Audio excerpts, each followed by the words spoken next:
This is the April 19th regular meeting of the Darien Parks and Recreation Commission. Welcome. We have quite a large audience this evening. First order of business is to welcome our new Parks and Recreation Commissioner, Jim Farrell.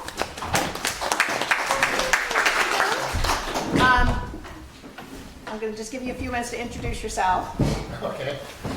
Jim Farrell, lived in town 32 years, same house, and have 3 daughters.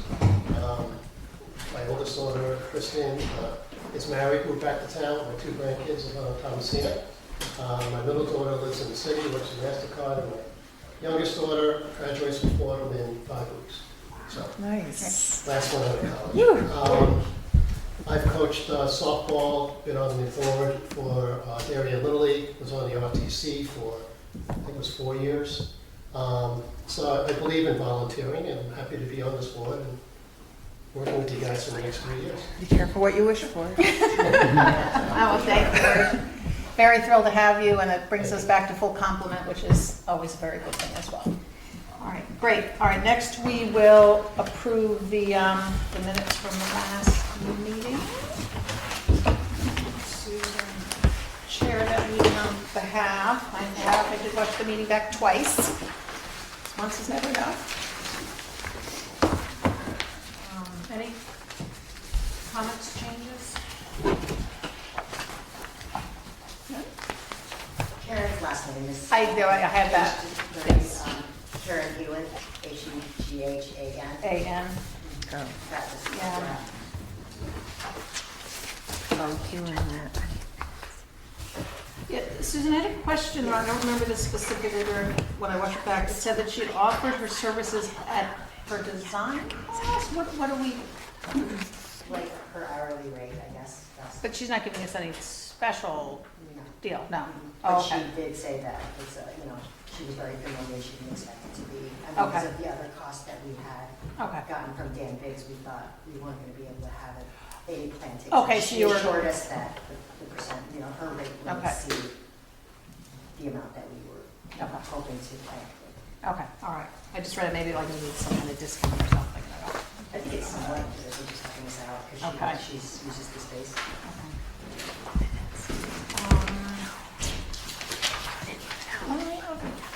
Thing I noticed,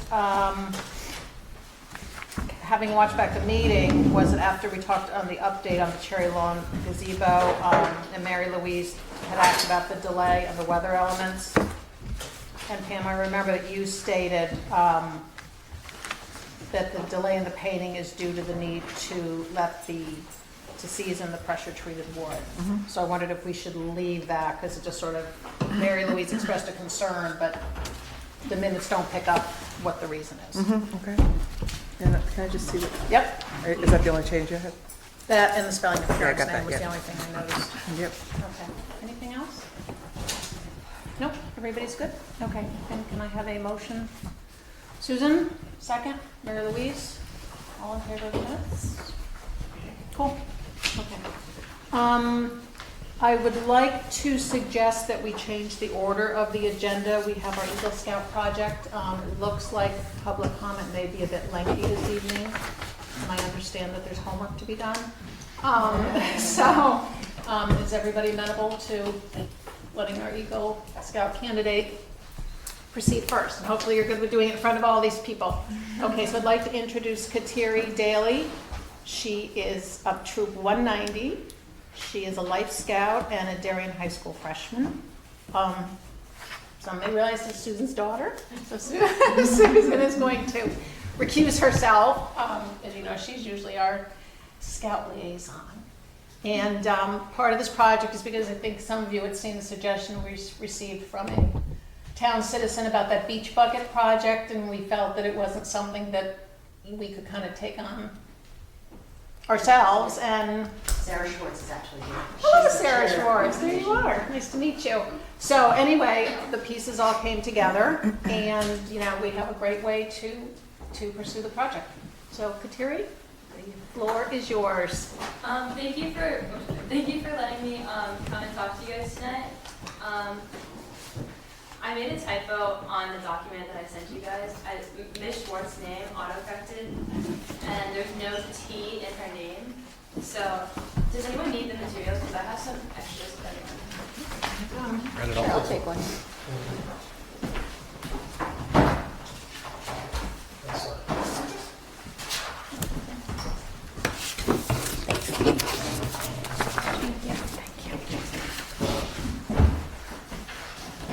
Yeah, be careful with that cord. Oh, sorry. Just No, be we don't careful. want you to Don't want you to trip. Oh, thank you. So like the beach bucket has been like, the idea has been like in a lot of other states, including like Florida. And like kind of like the box of buckets thing has been like an idea there, and it's been like a good success. And it's been in like 36 different locations, and having like the easy like access to like being able to clean up the beach in like a way that like the citizens or like the people of the town feel like is convenient, but also not like too out of their way, but they can still feel like they're doing something like good for the planet, has benefited the beaches a lot. And another benefit is that the stations start conversation about single-use plastics and global marine crisis. And I just, And so, like, some of the reasons why I like this project, and that's kind of been like something that I want to pursue is like, in the winters, like how the like that side of the beach is like the dog area where like the dogs are allowed to like go off leash. My dog, I was here with my mom, and she cut her paw on some like plastic that was kind of like I think washed up on the shore or like on the sea line, and like that was when I really noticed like it was something that was personal that I like felt and noticed. And some funding is being like sought from like local building supply companies, and Mr. Scalise, who's been like helping me with like the like design and construction, has also offered to donate some materials, and I think the Beautification Commission has offered to donate a little some money.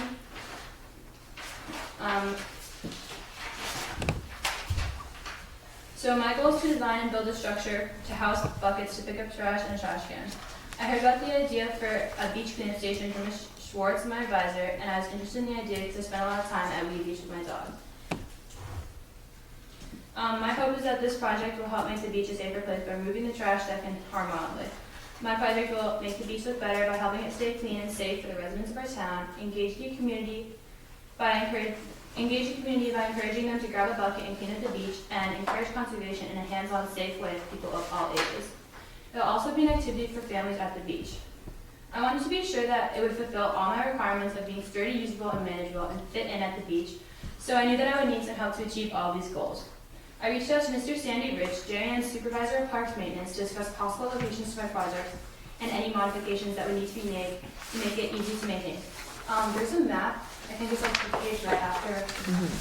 You can see like there's a little red axe, and that's where my mom and I just took a walk like down the beach to discuss the possible locations. So it's right near where the dog, in like the winter where the dog area is, and also near the kayak racks, right near like the sailing area. And that's where he suggested, and we also went over some ways to like make it easier for maintenance for just like to get out the trash and to just keep everything maintained. And also like something we like noticed was like we really wanted to make sure that like there was holes in the bottom of the buckets so that like it wasn't a place for like the mosquitoes, and like it wasn't holding all this water. And I've also reached out to a few skilled like contractors, and they helped me plan and create my model. I prioritized keeping the beach clean, the beach floor safe, and helping our community learn about the environment and conservation. After the cleanup station is complete, I will organize a cleanup day at Wee Beach with my troop and any other volunteers to kickstart the program. My goal is to complete the project for Memorial Day weekend, so that our community has a beautiful beach to enjoy, and that station will allow users to help keep it looking great. And then I have some specifications and materials at the bottom of the first page. So it's basically the dimensions would be 42 inches by 42, and I would try to aim for like a square, and that would include on the back of the packet there's some models, and it would be like a cube, and the frame would be pressure treated lumber, and the measurements are there, and then the exterior would be cedar slats and cedar decking, and I would have 4 perforated buckets so that like it's not like a breeding place for mosquitoes, and like the screws, nails, and like mechanical fasteners. and like a larger rectangular pail, which is like a 32-gallon, which is also perforated. And I would like to have like a sign, which you can see on the picture of the front, just to kind of explain what it is, so people understand what it is, and like explain like why it's helpful to our community. Is there any questions? I have one for you, Terry. Did you think about, in the summertime, we have a kayak company that's in that area as well. So did Sandy happen to mention that to you? Yeah, it's gonna be movable. It shouldn't be like too heavy because it's just like some wood, but it's gonna be movable to like other parts of the beach. I want to keep it on the end because Sandy mentioned, and also my mom a little bit, that there's gonna be some things being done over there. But he did mention there was gonna be like that entrance, and I think one other was the way that the sifters get in also. So I want it to be like movable, so it wouldn't get in the way of anything. Perfect. I think it's a great idea. Somebody who uses Weed Beach a lot, there's a lot of trash down there. And I think this is terrific. So once you fill up a bucket yourself, you dump it into the larger one? Yeah, so there's gonna be a trash can, like a hole for the trash can, and then the bucket's on the side. So as you like walk into the beach, you grab a bucket, fill it, and then as you're on your way out, then you could dump it into the larger hole in the top, and then you pour it out and you put the like bucket back in, and then hopefully when all the other trash cans will be emptied, that trash can would also be emptied by like the staff who are working at the beach. Thank you. Thank you. How big will the opening of the trash can be? We're working on that, and I was working with Mr. Scalise on that, and we wanted to make sure that it was like large enough for the buckets to fit in, but we also didn't want it to be a major inconvenience for it to be cleaned. And also, if you've noticed, the trash cans outside kind of have like a dome, which prevents rain and stuff from getting in, and then like a flap. Some of the flaps have like gone off, but we wanted to figure out a way to make it so it wouldn't be too like, so that it wouldn't like collect water and like all this stuff, but it also like we also didn't want it to be like a pain for the people who had to like take it out, because the lid on the trash cans like on the beach currently are like just removable. We wanted to figure out a way to like maneuver that. So what I'm wondering about is the trash cans we have now are small and pizza boxes don't fit in, so they end up all over. So I wonder if people will end up using this for pizza boxes. I mean, we will say on the sign not to do it, but I mean, people are people, so. People are people. You're so right. People are people. I don't think that we're as worried about that. I think we're more worried about trash going in the recyclable than we are worried about, garbage that people are collecting on the beach and they're going to go in the garbage can. So I don't think that as much as the recyclable that we have an issue with. A problem. Okay. So it'll be one That bin, not it's one thing, recycle. but he was saying that the other bins we have at the beach, that people tend to put garbage in the recycling bin, and there's just this whole mess of it. So there has to be a revamp of what's going on. But I think Pam's working. We're working on it. Okay. Yeah. But this is going to be on the other side, so hopefully it'll be less. of a- Kateri, are you also doing the garbage can on the side of the cube? I was hoping to have it enclosed within it. I was working on to see like, we had a few ideas of like, if we could like have a door with like a hinge, because I know my mom and like Sandy mentioned that on the beach nothing really lasts just because like the salt, the wind, and everything. So we were trying that's why we're using like cedar and I pressure see. treated lumber. Okay, there's an So- opening there. I see. Yeah, we were worried for like if we had a hinge, so we were thinking like we could have a wide enough hole that it could be removable, but we haven't made a final decision yet. Okay. Are you planning on making it red, or is that just for this? Oh, that's just for Okay. like so you can see, because Not lovely. there's a lot of stuff within it, so you might not be able to see. Okay. So in the But back, then they the have. trash cans are green and like, oh yeah, pretty self So it'd be more like a natural color. Yeah, I did want it to fit in at the beach. I didn't want it to be like very out of place. That's which why I is, was like, asking. yeah. I didn't want it to be like a sticking out like a sore thumb. I was hoping it would just fit in and kind of look like it's been there forever and be there forever. So I just had one question for Pam. So I think this should be approved. It's a great idea. You did a great job. Can we do some PR about it? Of course. Yeah. Yeah, that's easy. It's a great idea. Yeah, it's a great Just idea. to get people to clean up the beaches and not to They're crap on yours. I'm finding it interesting though that like the sign is great, Yeah. but where it's gonna be proportioned because it's, you know, you have that behind, maybe there should be something that also stands in front of it. It's gonna be in front, so when you walk up to the beach, you see it. So the welcome to Weed Beach will be right front and center, and the other part will be behind, which Yeah, is so beach cleanup. The Beach- left side, I think. Okay, yeah, beach that. cleanup station on the left side, got it. So That's this better. sign with the instructions will actually be on the side of this box, No, on the front, the front. because it says welcome to Weed Beach, that's the front. So then where will this sign be? That would be on the other side. I think it's only one picture. You were doing one sign, you just couldn't write Oh, the okay. text into that box. Oh, sorry. Gotcha, I didn't see gotcha. that. If you had, Okay. Oh, yeah, it was on so- Tinkercad. Gotcha. So, So it's just the one sign, welcome to Weed Beach, yeah. And then. cleanup like, station. She just learned how to do Yeah. Okay. the weekend and put this together, and I was like, okay. But in terms of the instructions, it will be on the sign too, like the steps. Yeah, like some explanation. Right, Just because like I how to- do wonder if we should call special attention to not throwing organic, I know it says that here, but I almost wonder if that should be more prominently displayed, just so people don't accidentally think it's just a regular trash can too. Yeah, that's a good idea. Have you thought about having like disposable gloves or something like that, there, like a box of those within, Great so idea. people may get grossed out by picking up other people's trash? Yeah, that's a good idea. I hadn't considered that because for me, like when I see most litter, it's kind of like, I don't really go to the beach on many days, so I kind of only see like when it's like some sea glass or something like that, like sharp glass, but that's a great idea, and I think that's a really good idea. Just building on that, they have these things called grabbers, which, just so that you don't even have to touch it if it has sharp edges and so forth. They work really well for trash Oh pickup. yeah, I think we have one. Yeah, yeah. That's not a bad idea either, because then you have to refill the gloves when they're empty, Right, as we right. know with dog bags. Yes. So that Becomes does a line item. become an Yeah. issue. So maybe the grabber might be a really good idea. You get If you cheap- put on a chain to bring around the beach. Because nobody's gonna Give them a return the spearhead. grabber. Right. Hopefully, the good Samaritan who's picking up trash will also return They the might grabber. put them in the bucket Could you though. chain it to? Chain it to the bucket. Chain it Chain it to the bucket. Good idea. Just so it would have to be a long enough Yeah. tether. Unless they take the whole bucket.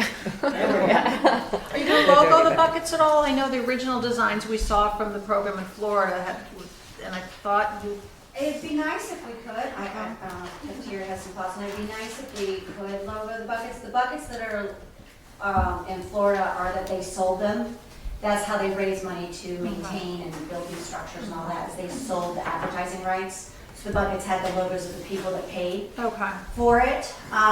We could put Park and Recs, we could put Town of Darien, we could put Darien Beautification, we could put, something on there so we can talk about what we want to do on there. Yeah, also if like any funding or like any materials were donated from like a local building supply company, like maybe like Briggs End, Home Depot, or like Lowe's, and if they donated the bucket, their name could be on it, so that'd be their way of like advertising it, so we wouldn't have to put it on the sign. Maybe the glove company. The hand glove company. Sell everything. You did a great job. Thank you for helping to keep Yep. the beach clean. Yeah. Do you have a notice board somewhere on the Yeah, pavilion? far side. Lori, Huh, I just have one question. This is gonna be, this whole station is gonna be over on the left where kayaks are and the dog beach and so forth.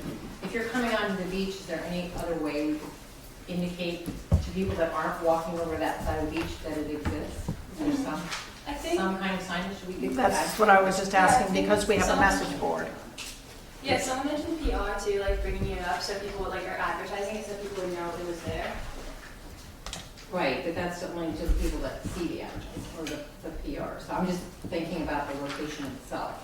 If somebody's walking down the beach and they're like, oh, there's this cleanup station, let's go find it down here. I mean, it's just a suggestion, maybe there's somewhere we could put a sign that says cleanup station. I mean, it is to the left. movable, so the place that we put it originally isn't like set in stone. Also, like especially in the winter, like when people are taking their dogs to the beach, like that it would be right next to that, it would be near the kayak rack, so, I mean, I think there should be a good amount of people there. It might not be like the most popular spot, but it is movable. Well, this is more of a question to Pam and her group as to the signage that we have now in places that there are signs. Is there anywhere in the pavilion or that maybe we could put some, whether it's temporary sign or whatever, so you don't have to move the entire 'Cause station? our sign that we do put flyers in is at the playground, so that you can put something in there. That's where I was thinking. Okay. I was thinking. Suggestion. It's a good suggestion. Mhm. But I think, like everything, people, once they know it's there, then there's the education part of it. Someone tells somebody else, and it's a community effort. Yeah. Commissioners, any other questions? Thank you very much. Okay, well, we need a motion. I need a motion. Susan is not going to make the motion this evening. Second. Okay, so we're making a motion to accept the Eagle Scout project for the, what are we calling it? The beach bucket? The beach cleanup station at Weed Beach Park, to be donated or put, the work being done by Kateri Daly, and she'll be working under the guidance of Sandy? Just In our any- department. Or in the department for any. So I have final- one other question. final Have you thought details. about if, like, say, all the buckets are gone? Yeah, we were thinking of getting some extra ones and maybe storing them inside of the, house thing, I forget what it's called. Because maybe if, like, Rings Ed does give money and then they do put their name on it, maybe it will come with additional buckets, Yeah. just in the case We're gonna ask that, for a Yeah, bunch because that they're was- through the. because I could see that happening. Yeah, that was one of the things my mom brought up too. Yeah. When I spoke to the guy that started this in Florida, he said, prepare for there to be a lot of buckets go missing, particularly when Yeah. people play with them, kids use them for sandcastles, people take them home, they're gonna get some blown away because they weren't stored properly. So in the beginning, I think we'll probably see a lot disappear.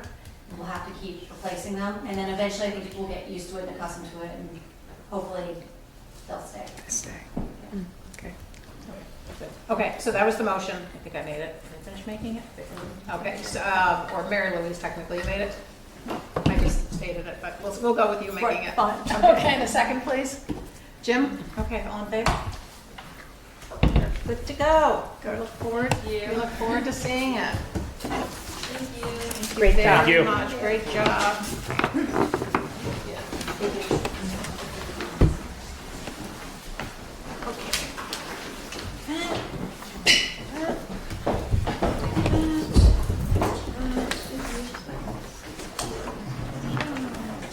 Okay, so now we will go on to public comment. Looks like we may have quite a few tonight, so Pam, you may need to Limit? set your timer, and generally we ask only a big group. 2 minutes? To limit to, I was gonna give 3. Okay. Just going generous. I I'm don't know. tough. Yeah, you're too nice. I'm too nice? 2.5? Okay, we'll go with 3 and ask people to really stay with that. Okay, I'll raise my hand at 3. okay. Mr. Marks, Good evening. please state your name and your address. Good evening, Commissioners. My name is Kevin Marks. I live at 39 Fairfield Avenue. Along with my family, we have been extensive and exhaustive users of park systems, and thank you for your service as commissioners. The theme of my comments tonight are 2 words: contraction and retraction. And I say that in the context of pickleball. So I'm representing the voice of the pickleball use in our park systems. As you may know, pickleball is an expanding sport. I won't spend any time with statistics, but it's known to be one of the nation's fastest growing sports. We see it at the national level, we see it at the town level, we see it in our parks, we see it in all kinds of levels. So in that context, I find myself kind of puzzled that this evening we're here in a sport that's growing. Why are we facing an issue of concern in a set of topics around contracting and retracting the amount of access to our town and our town pickleball users? So in light of all this growth, I find that kind of puzzling. And I'm deliberate in choosing the words contraction and retraction because in practice, the issue before this commission is the issue of lining the pickleball or tennis courts at Cherry Lawn. And these are, as you well know, these lines are in place today. These are lines that have been there for multiple years. These are lines that have helped us to grow the sport, both in terms of the dedicated areas of the park, as well as the expanded areas. So with that in mind, why would we consider as a commission or as an audience and town residents anything that would cause a retraction or contraction of access? Strange, but yet it's an issue before the group. Yeah, I find when I go on the commission website, the very website that you folks maintain, we've publicly communicated that this line is in place today. It has been in place for multiple years, and it suggests an interest in both growing and supporting the growth of the sport and access to the sport to town residents. So with that in mind, I'm trying to think about what would be the available arguments that would suggest to the commission that we should in fact contract or retract from the plan and the funded and stated objective of line the pickleball courts. Well, is it a function or a question of funding? It doesn't seem to be appropriate. The funds have been secured. The funds have been placed in your budget. The funds have been used to support the growth of the sport. In fact, anything that would suggest the contraction of funding so that you might only line 2 or 3 of available courts seems to be kind of counterproductive. You have funding for 3 lines. If someone were to suggest only do 2 of the 3 available courts, it really is misuse of the intended investment on the part of the taxpayers. So I would discourage any thought toward contracting to just 2 courts. It does make sense to consider the full 3 courts. The second aspect of this consideration is traffic, incremental traffic. So I'll just suggest to you that's a false argument. And on that basis, I really ask for your support between funding and incremental traffic to really go back to the original stated plan of let's line all 3 courts, support the investment of the sport, access to our town taxpayers. Thank you. Next. I got the tough job here. Oh, God. You might need to set your alarm. My name's Sean Shea. I live at 135 Leroy Avenue, and I'll try to contract my. I just want to let you know that several years ago, I came before this nice commission and asked for pickleball lines on the older court. You guys were smart enough to see that there was a need for it. There was no hoopla or problems after those lines were in. I mean, the people still hit the ball where they were supposed to. The tennis players hit the ball where it was supposed to.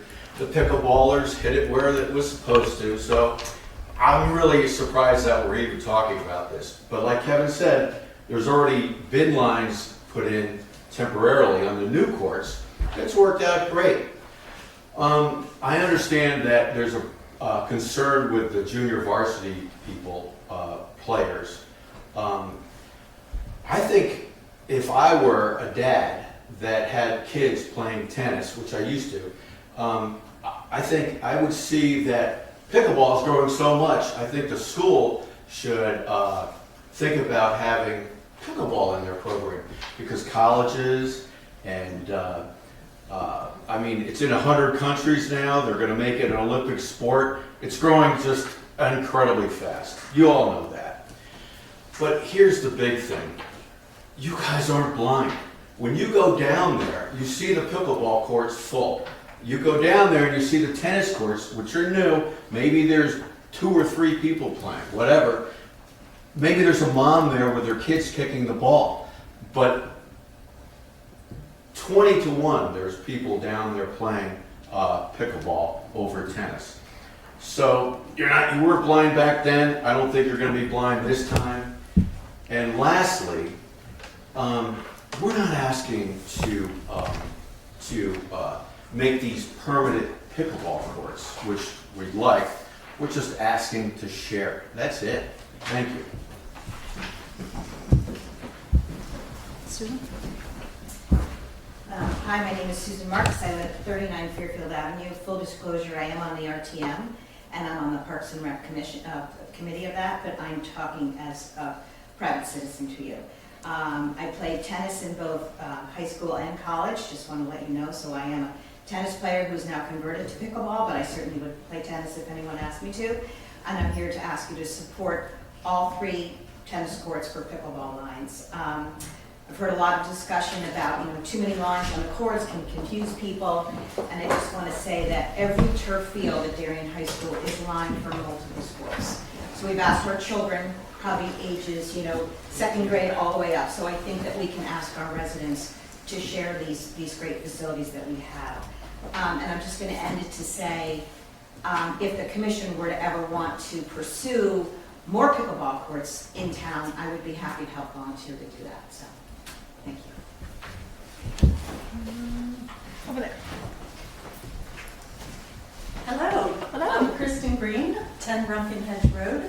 I've never been before a commission, so I didn't know you were supposed to write a speech. You don't have to. Maybe I should do my interpretive dance. But, so I was born and raised here. I actually grew up playing tennis here. I am a lifelong tennis player. And I heard there was a survey. I never got the survey, so I thought I'd come and just voice what is my opinion of the courts. And I've played both here and Cherry Lawn. So in my opinion, the reason you don't see tennis players at Cherry Lawn is you made the courts unusable. It is impossible to play tennis with other lines. You just can't tell what's in or out. You're focused on the lines. It's just really taken away from the sport. And in my idea that, our public spaces are to serve all residents. And effectively, you're taking away tennis from Darien, is the way I see it. Thank you. In front. Thank you. Hello, I don't have a speech either, but I'll speak. My name is Patrick Hirsch, 17 Wakemore Street. And I will say the biggest concern is I don't think about contraction or retraction.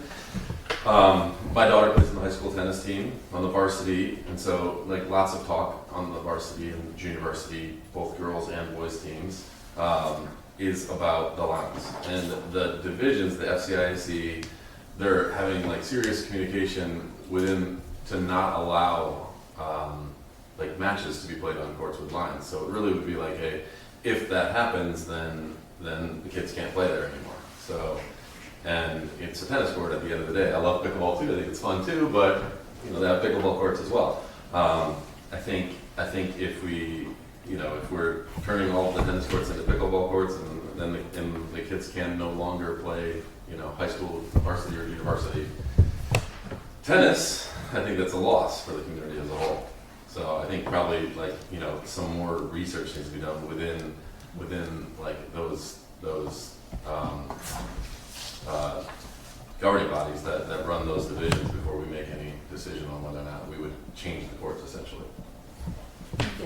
Yeah. Others? Mr. Burke? Hi, good evening. I'm Michael Burke at 15 Lake Drive here in Darien. I'm a member of the Board of Selectmen, but I'm here in my personal capacity and only expressing my personal views. I'm sensitive to the high school tennis aspect. I've been a member of the Board of Education, so I would encourage you to actually, instead of acting on perhaps anecdotal information, to really drill down to see if there is an effect on high school athletics by using those town courts. There's certainly tennis courts at the high school that are used for those competitive sports, so I'm not going to pretend to be an expert on those matters, but I would encourage you to communicate with them to really determine if there would be an actual problem. I think that it's beyond dispute that pickleball is tremendously popular. That population of players, as your survey, I don't know what it says, but it'll probably ultimately determine that it's growing all the time. So I think by investing, and you've already invested in that money in those courts, by continuing to finish that investment, you're providing an opportunity for a great amount of taxpayers and citizens in this town. And I can tell you from personal experience that those courts are crowded.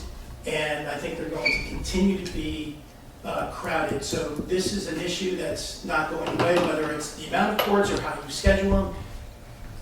It's here, and it's to everybody's best interest that you continue to use your best efforts to create access and fair and appropriate access. And I appreciate your time that you put into this work, and thank you.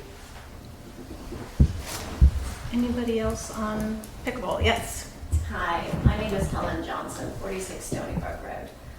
I honestly can't speak. I'm not a tennis player. I'm a racquetball player. I'm now a pickleball player. I can't speak to the pros and cons of lining tennis courts and everything else. But we moved into this town, oh my God, 23 years ago when my little one started kindergarten, because Darien is a community. And the thing that I do love about pickleball is I've made a ton of friends in this room because it is such a community sport. It's such a great way to bring our community together. We have great funds. We meet people throughout our entire community that you never have that opportunity. That open play is one of the best things that happened to this town. I have met people that there is no way I would have ever met. The Marks, actually, these two lovely gentlemen. I have now new friends in a completely different way that makes me appreciate Darien so much more. So I apologize if it makes it confusing from a tennis perspective. All I can speak is I think it brings something really unique to our community. It really helps to bring our community together, and it doesn't matter if you're an athlete or not. You just go out there and you have fun. So I personally am a huge fan of whatever you need to do to help support this, because it is a great community activity for us. Thank you. Other? I'll speak. Patty Kim. Anybody else want to speak? Okay, Patty Baumgartner. You guys know me. Still need your address. District 1, RTM Parks and Rec, rules 64 Hanson Road. Sean, myself, Valley Baker, Steve O'Connell were the ones that made the Great Pickleball Court. We're able to fundraise it within about 3 weeks and get it done. It's been a huge success. My big concern, so I love pickleball, but my big concern, there's multiple things. When I think about lining the tennis courts on the lower court, I think 26 extra cars. Because we know that pickleball people rule, and they rule over tennis people, like they're gonna be there no matter what, rain, winter, snow, etc. They were shoveling the snow. But that's 26 extra cars. I was there the last 2 weeks, every single day, morning, and then at key times of drop-off with soccer, ninja, which is so cool, but every parent goes and parks there now. Baseball was there today. Gardening was there today. My theme is move it around. I'm not saying eliminate pickleball. What I am saying is we're starting this reservation system. We're not allowing out-of-towners to play unless they're playing really, they can't reserve like other folks can. And so we're going to see a change. We're having 28 courts built in Stamford. That's the largest in the country. We're going to be sealing these courts down at Cherry Lawn in, Pam, a few weeks from now, towards the end of May, like we wait till it gets warmer. You can seal them. You can always line them later. Once you seal them, they're sealed, and that's going to cost us hundreds of thousands of dollars to unseal them. I called Sportech, I called who did our basketball court and who did the tennis courts and will be painting and sealing them. They and several other companies all have said in multiple towns around Connecticut, there's war starting out, for lack of a better word, between tennis and pickleball people. And all three of these companies I talked to said, keep it a single sport. If it's 3 courts, keep it tennis. If it's 3 courts, keep it pickleball. Because essentially, I mean, you guys saw there was an article in Stanford Advocate about lawsuits that were happening. So anyways, the point being, my theme is to spread it around, consider doing it down at Weed Beach, or you and I will raise money within a month if we can find another place. And I have 2 or 3 ideas where we can do it. So that's my proposal. Because 26 extra cars down there, it's an accident waiting to happen. Thank you. Anybody else on pickleball? I do have a public comment that we received from Annalise Brown, who is the high school girls varsity tennis coach. She couldn't be here this evening, so I did agree to read it. She and I went back and forth in gathering information, Mike, as you were saying today, because we're trying to get some of these facts about the school's needs. We're not in the discussion phase of our evening. We are going to discuss pickleball, so I'll kind of go into that in a little bit more detail. We do have guests here from the sailing program, another youth sport, so I don't want to keep them waiting too long. So if we have no other public comment at pickleball, I will read the comment from the tennis coach for public comment. Then we'll move to any other public comment on any other topic. If there is any this evening, we'll hear from our folks from the sailing group, and then the commission will move back to its discussion on this topic. The discussion isn't really a big audience. It's really our discussion. You guys are here and welcome to listen, but I will address some of the information that I've gathered. We weren't supposed to read. Well, because it was, if you read it in one way, it may, that's, I remember that. All right, well, before, we weren't supposed to read. tell her I would read it. So. Lori, I had sent to the commission. James Palin also I emailed read, his thoughts. yeah. Okay, you got that as well. Thank you. Yeah. Okay, all right, well, I did tell her I would read it. So, and it does address a few of the things that have come up, so. So she says, as a follow-up to my survey answers regarding pickleball and tennis courts in Darien, I wanted to highlight my thoughts and concerns as they regard painting lines for pickleball on existing tennis courts in Darien.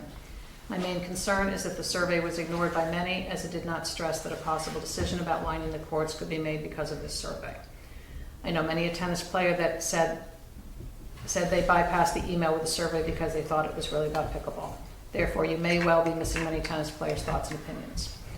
I am a strong supporter of pickleball and all things racket sports. However, I don't believe that accommodating any one sport should come in at the expense and well-being of another. I believe that is what your current thought process will do if you decide to tape or paint pickleball lines on existing tennis courts in Darien. Playing with multiple lines on the courts is very distracting, and the portable pickleball nets need to be stored off-court, which is currently not happening. Cherry Lawn already lost one tennis court years ago to baseball in the northwest corner. Then a second court was lost to the current pickleball courts, which I think is great, but feel that that is where pickleball should stop at Cherry Lawn. It is not only confusing for tennis players when there are bright colored lines on top of the tennis courts, but the portable pickleball nets are left on the courts and pose significant risk of injury to tennis players. Additionally, the DHS junior varsity tennis team practice at Cherry Lawn. Currently, the girls JV practices there, but in years past, it has been the boys JV. It is already challenging enough to serve the number of high school players that would like to play on the JV team, and the pickleball lines make it even more of a challenge. Certainly, the preference among the JV teams that we play from other school districts is that the court should be without additional lines. Due to this, all JV matches, boys and girls, are played at Weed Beach on the back three courts. This involves a convoluted schedule of the boys and girls JV teams having to switch practice locations based on who has a home match any given day. During the pandemic, our wait in line pickleball courts at their train station, which was very well used. I'm not suggesting that we need to do that in Darien, but it goes to show that pickleball courts are more adaptable for a variety of environments and do not need to be on top of tennis courts. Pickleball America is opening 28 indoor pickleball courts in the Stanford Mall, 14 of which will be open next month. The surging interest in pickleball is great, and I think with time and careful consideration, Darien will be able to find a good location or several. Please don't hijack tennis in the process. Thank you, Annalise Brown, 20 Academy Street, Darien High School girls varsity tennis coach. Do you want to read Jim's too? I have not read it yet, and that print is way small, Do you want so to read it? if somebody else could do it, that would be great. I don't know if I have Jim's address, but other than that, I'll get right into it. This email I received on the train home this evening from Jim Palin. Chris, hope you're well. I planned on attending the Parks and Recreation Commission meeting tonight to hear the discussion relating to the lining of new courts at Cherry Lawn, but now I have another board meeting which I need to attend. I'm a resident taxpayer pickleball player, and as you likely know, the chair of the Board of Finance. So while I am writing to you in my personal capacity, I obviously look at decisions through multiple lenses. The Parks and Recreation Department sent out a survey asking residents about their views on painting all or some of the new courts to accommodate both tennis and pickleball. My recommendation was to ideally paint all of the courts, or at least two, to accommodate both sports so that our Parks and Recreation Department had the most flexibility in delivering the best programming options to our residents, particularly given the substantial investment that went into constructing the courts. Based on dual-purpose painted courts that I have played on in our area and Florida, the art of painting the courts to accommodate both seems well developed, such that it doesn't take away from playing either sport. Painting them in a dual-purpose format gives Parks and Recreation the flexibility to schedule the courts for one, the other, or both sports at different times, on different days, and during different seasons, all allowing our residents to get the most use out of our town resources. From a management perspective, I believe it is prudent to manage the use of our assets by creating effective operating policies and not by limiting the usability of a town asset through construction. We helped to raise over $5 million to fund the construction of new turf fields at the Darien High School, all of which were lined for multi-purpose use. In some cases, 5 different sports. Our youth community has benefited greatly from our flexibility to be able to program sports across all the fields during different seasons, and I think our town could benefit from taking the same approach. In addition, the existing pickleball courts have now moved to a reservation system whereby the town earns revenue when residents book them, all because the demand for the courts has skyrocketed. Given this demand, it seems reasonable that some of the new courts should also be used for pickleball, and therefore the town could charge residents to reserve the courts for either tennis or pickleball. I appreciate your consideration and the time you and your fellow commission members have put forth for our community. Thank you, Jim.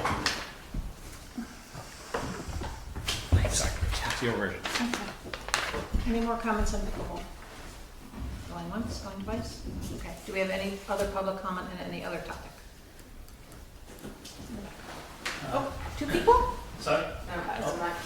Oh, I'm sorry. Just 2 people went up at once, so. Oh, I'm sorry. No. Did I jump in front of someone? No, I guess. I'm stepping out. Got it. All right. Hi, Kip VC, 68 Norton Ave. I'm not here tonight to talk about pickleball. I didn't know what I was walking into.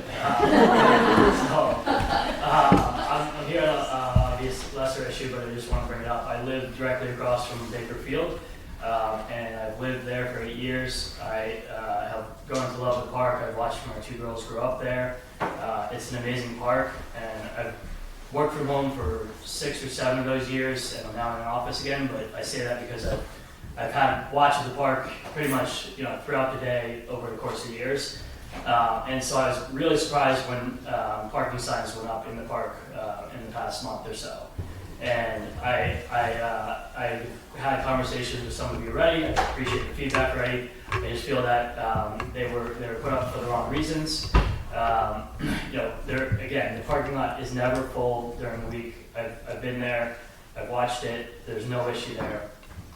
There is a parking issue on weekends when there are sports. I will address that in a little bit, but why I'm bringing up the signs is because my family, myself, my neighbors, occasionally we're parking our cars there. And in one instance, our nanny is parking her car there that works for us 2 days a week, and she's parking there for longer than 3 hours at a time. She's also watching our kids, taking them to the park during that time. So I would argue that is a patron of the park, and there's there for longer than 3 hours, but now the signs are prohibiting that from happening. I realize this is a minor inconvenience, but I want to talk a little bit about the genesis of this, because when you kind of over-police these parks where there's not an issue, you open up that to a town issue, right? You have to treat every park the same, every resident the same, and there's no rule in the rule book, in the Parks and Rec rule book, that says you cannot park in the parks for longer than 3 hours.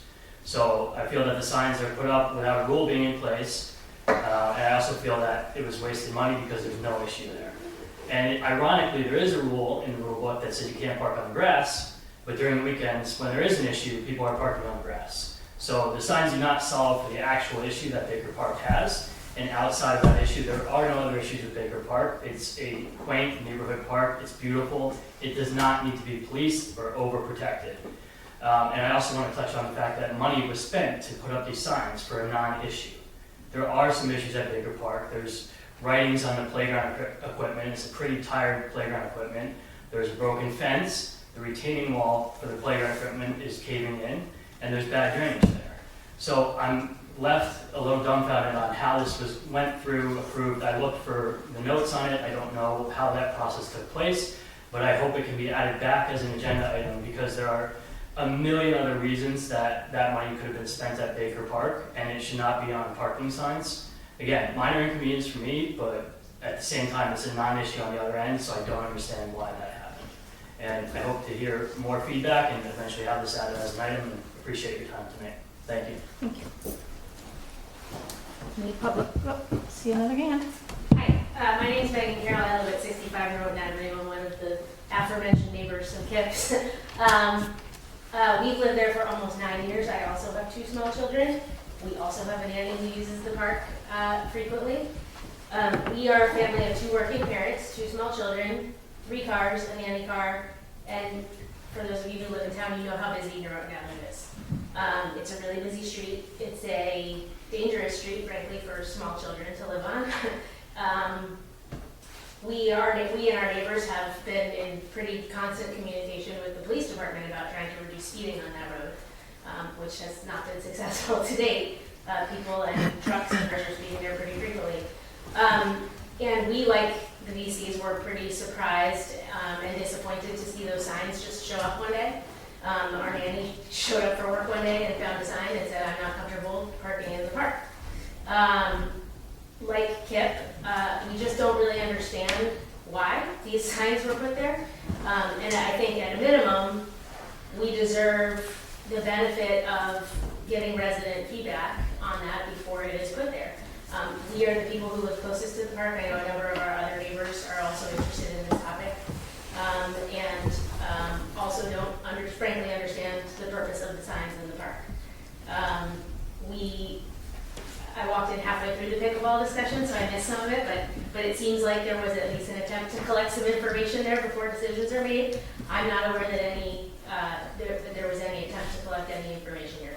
We're obviously residents of the town, taxpayers of the town, we frequent the park. And frankly, it's an important place to all of us who live on the street, and we feel like decisions have been made without regard to our input or views. To the extent that I've heard, basically through Kip, I've been relying on Kip to do all my work here, but through Kip I've heard some of the potential explanations for why the signs have been put there, and from what I can tell, they are concerns about things that have never come to fruition or have not even had the chance to come to fruition. So frankly, it makes no sense to me why we took action to address a problem that doesn't exist. So like Kip, we would ask that we have an opportunity to understand the information or lack thereof that has been collected that led to this decision, and to have more of an open discussion, which I understand this part of the evening is not meant to address. Thanks. Thank you. Anybody else? Going once, going twice? Okay, we're done with public comment for this evening. Thank you, everybody, for being here. Okay, we are going to move on to an update on Darien Junior sailing. There's sailors here, looking very nautical, I might add. Let me try the outstanding. Red pants and a hat. I just want to grab some cup of water as I speak. Absolutely.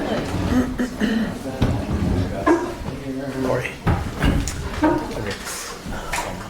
So Rachel's at her meeting. I'm at mine. I'm gonna have to leave at 8:50, just so you know, because we have a 8:50. I have to drive the babysitter home. Oh, sure. I'm Christopher Deaton. No. Or Just give me that. Hi. Let's hope how you doing? Well, I am. Yeah. Okay. We're here to give you a summation of what we've been doing at Darien Junior Sailing and answer any questions that you might have. I'm on the board. I'm a managing director. I'm also work full-time over here for 2 months out of the summer, actually on-site managing the program. This is Rob Gagliardi. Rob Gagliardi, 6 Plymouth Lane. Okay. And I don't live in town. So as of today, well, number one, we're in our 46th year. And as of today, we have 54 people registered. We normally have 72 to 75 in the program. So we are 6 weeks into registration, which was February 1st, and with only advertising in the school system, we pretty much are well on our way, and we're very confident in these numbers here. Currently, the size of our operation is we have 22 Optimist beginner boats. They're 7 feet long. They're all over there on the racks right now, as you see. We have 4 420s, which are a sloop, which are for advanced sailors in the afternoon, who come through our beginner program with the Opties in the morning. And last year we added lasers. Laser is a more advanced boat than the Opti, but it's not as sophisticated as the 420 sloop. And we added 3 of them as an interim from a step up from a child that's 12, but he's not big enough for the 420, but he's too big for the Opti. The laser will fit this bill in there. So we've expanded the program a little bit. We're rolling it out. We have 8 employees. There's me. I have 4 senior instructors, 2 junior instructors, and 1 CIT on staff. Staffing is very difficult to do, but over the last 5 years, we've gotten it down to where we have a group of people who I bring along as counselors, junior instructors, and instructors. So this year, I had 1 leave at the top, and I only had to hire 1 person to come in from the outside to fill the slot. Thank God for small favors, because when you have to do 2 or 3 people, I know Park and Rec with lifeguards it's a mad scramble on that. So that's basically all I want to say today. Does anybody have any questions for me or Ram? The commission? I have a comment. Yes, Pam. We can do a little push through our database for you about Darien. Okay. For getting additional Yeah, registrations? yeah. Yes. Okay. I mean, Yes. we already sponsor it, so we'd be happy to do that for you. What right now, the 54 people that we have, or slots that we have right now, are the people who are hankering on February 1st to get in? 27th. Oh, at the end of the month, right. Yeah. So Are, for a month and a half. you know, pent up, they want to get in right away. I have no doubt, I take registrations right up till August 1st, which is the last 2-week session. There will be 1 or 2 slots or whatever, and all of a sudden, in the middle of that week to later that week, someone will come up to me, or all of a sudden on the website, boom, boom, boom, and we fill it out on that. So that's why we're fairly confident in those particular numbers, but that would be, Yeah.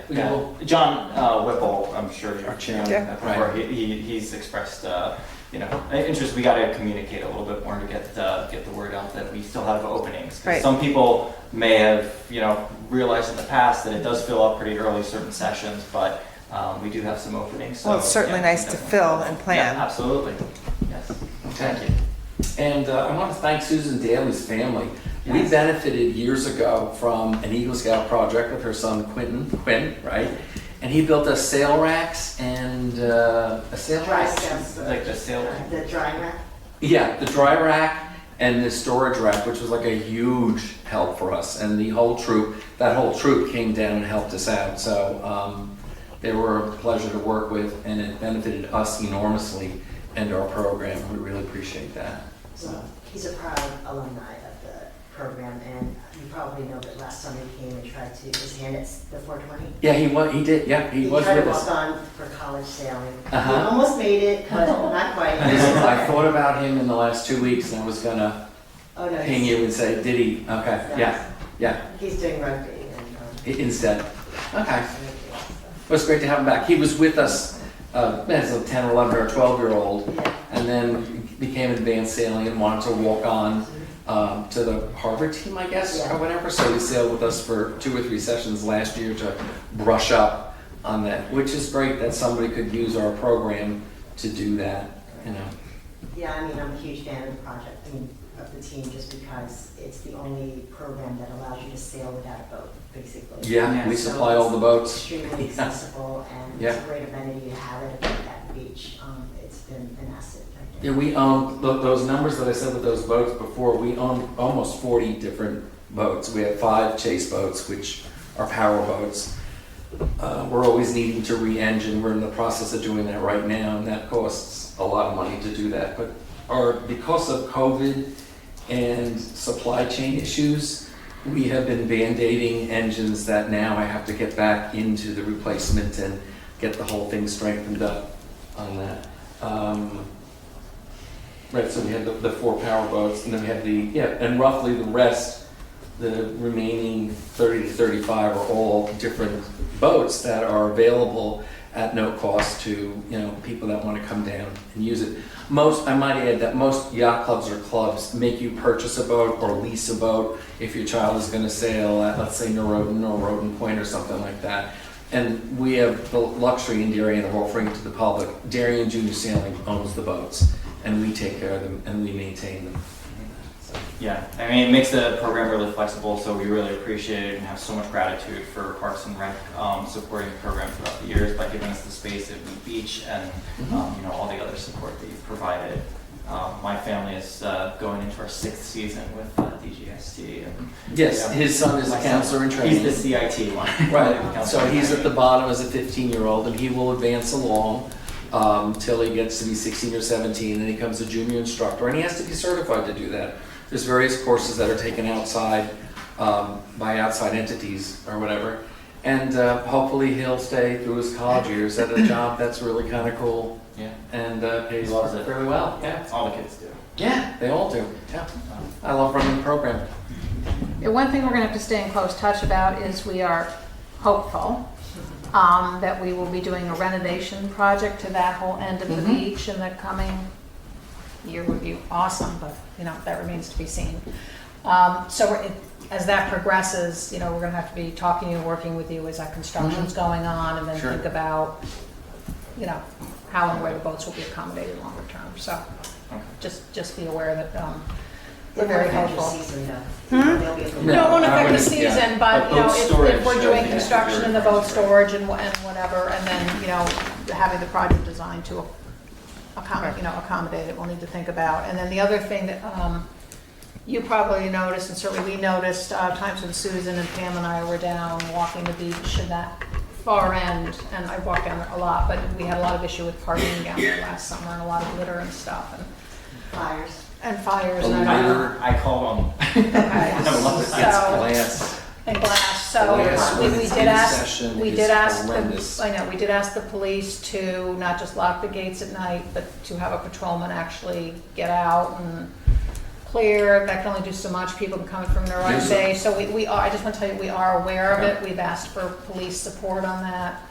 It's been a real challenge, but if you're having debris issues, certainly let Pam at the office know. I think the Yeah, we staff do. tries to get over there and clean Sandy, it up. remember that Sandy? Okay, but we're really sorry. We're aware of it. We're very frustrated by it. A very simple thing to help the vandalism would be in the back of that site over there is a telephone pole, a light. I've asked for a light. I know Jim Coughlin was down there. We were looking at this last summer, and we had somebody from the utility company come down and take a look at it, and et cetera and so on. But a light would, not that it has to be on the whole year, but during the summer months, my experience would be if there was something there that the police could just go down near Water Lane and even look in and see, it would help matters a lot. They're not vandalizing our boats as much as they are, they're partying. They use our picnic tables, and you walk, I have to get down there early with the instructors Gross. to clean up the glass. Yeah. I mean, it's horrible.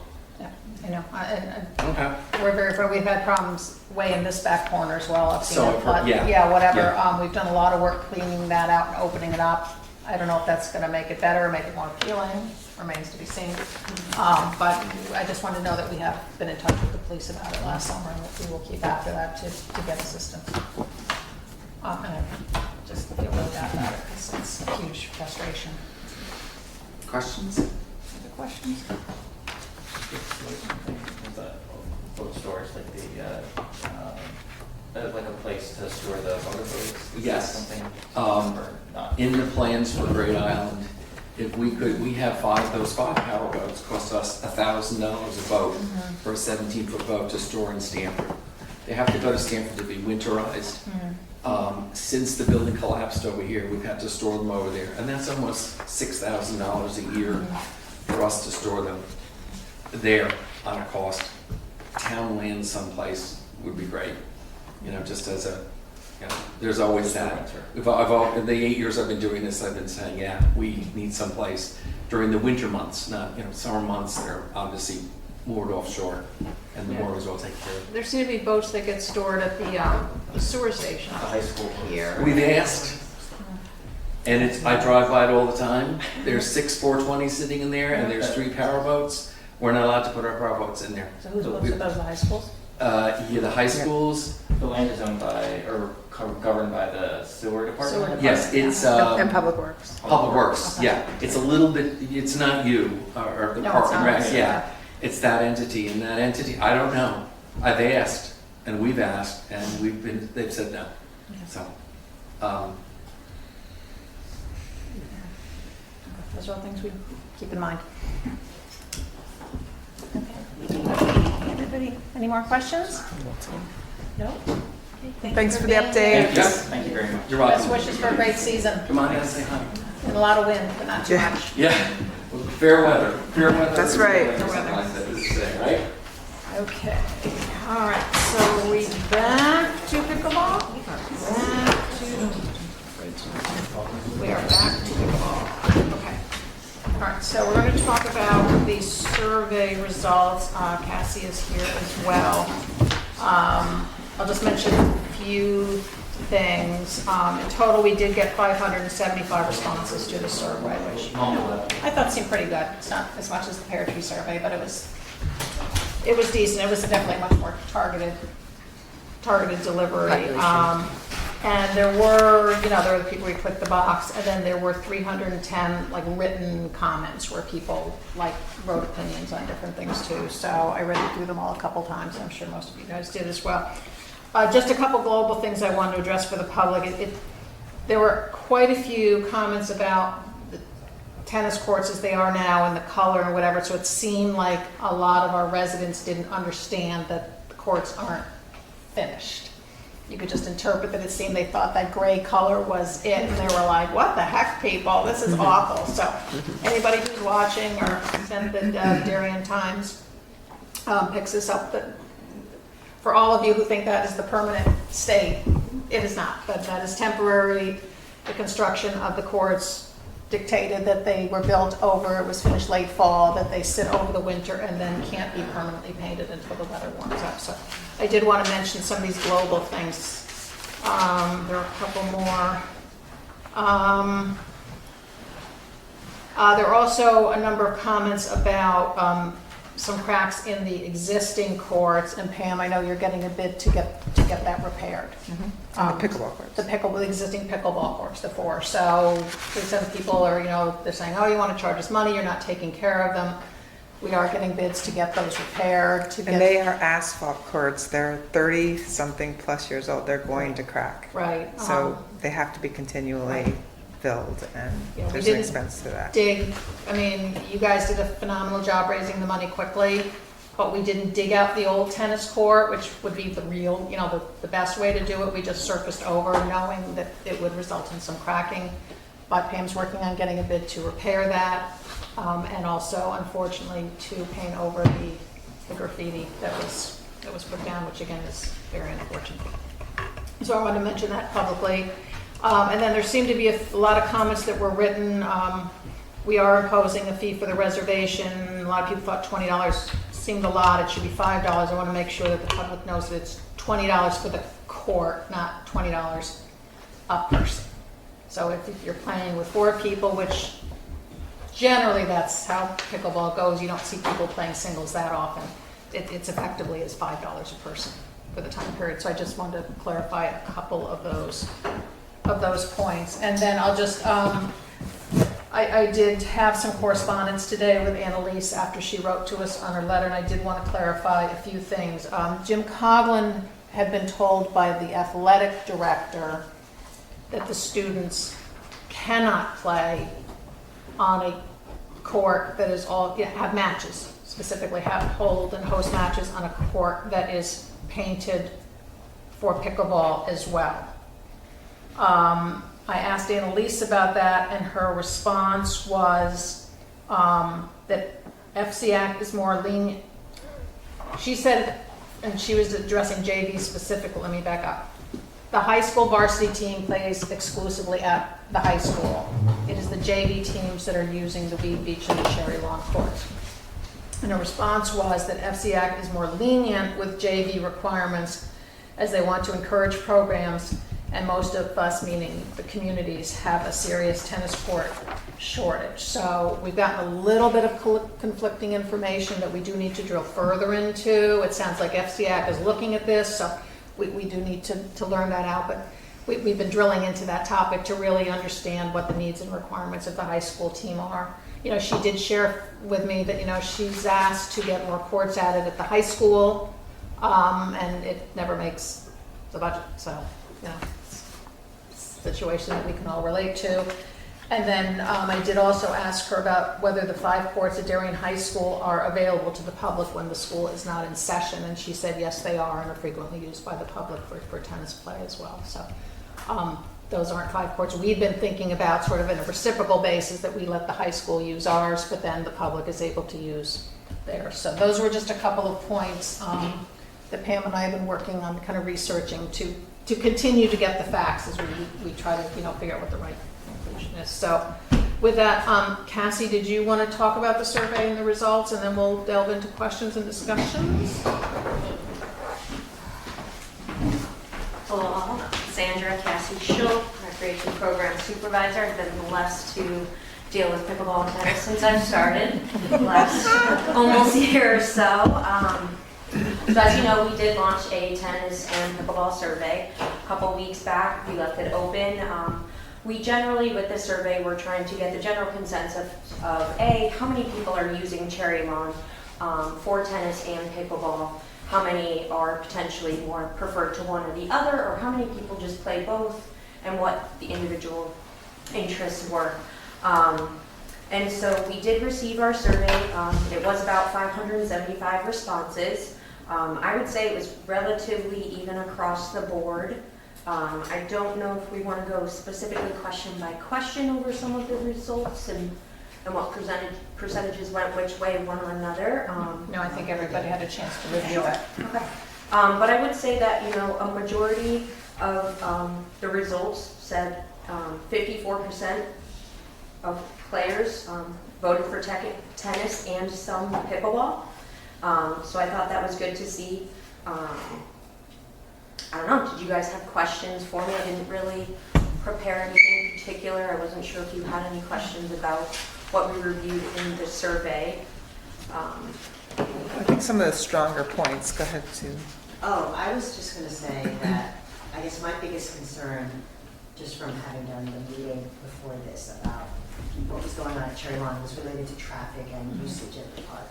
And I feel like the question that you asked about when people play only applies to times and not like weekends, and broken out by weekdays versus weekends. But I think there's a big difference when you're looking at, 8 to 10 on a weekday versus on a weekend.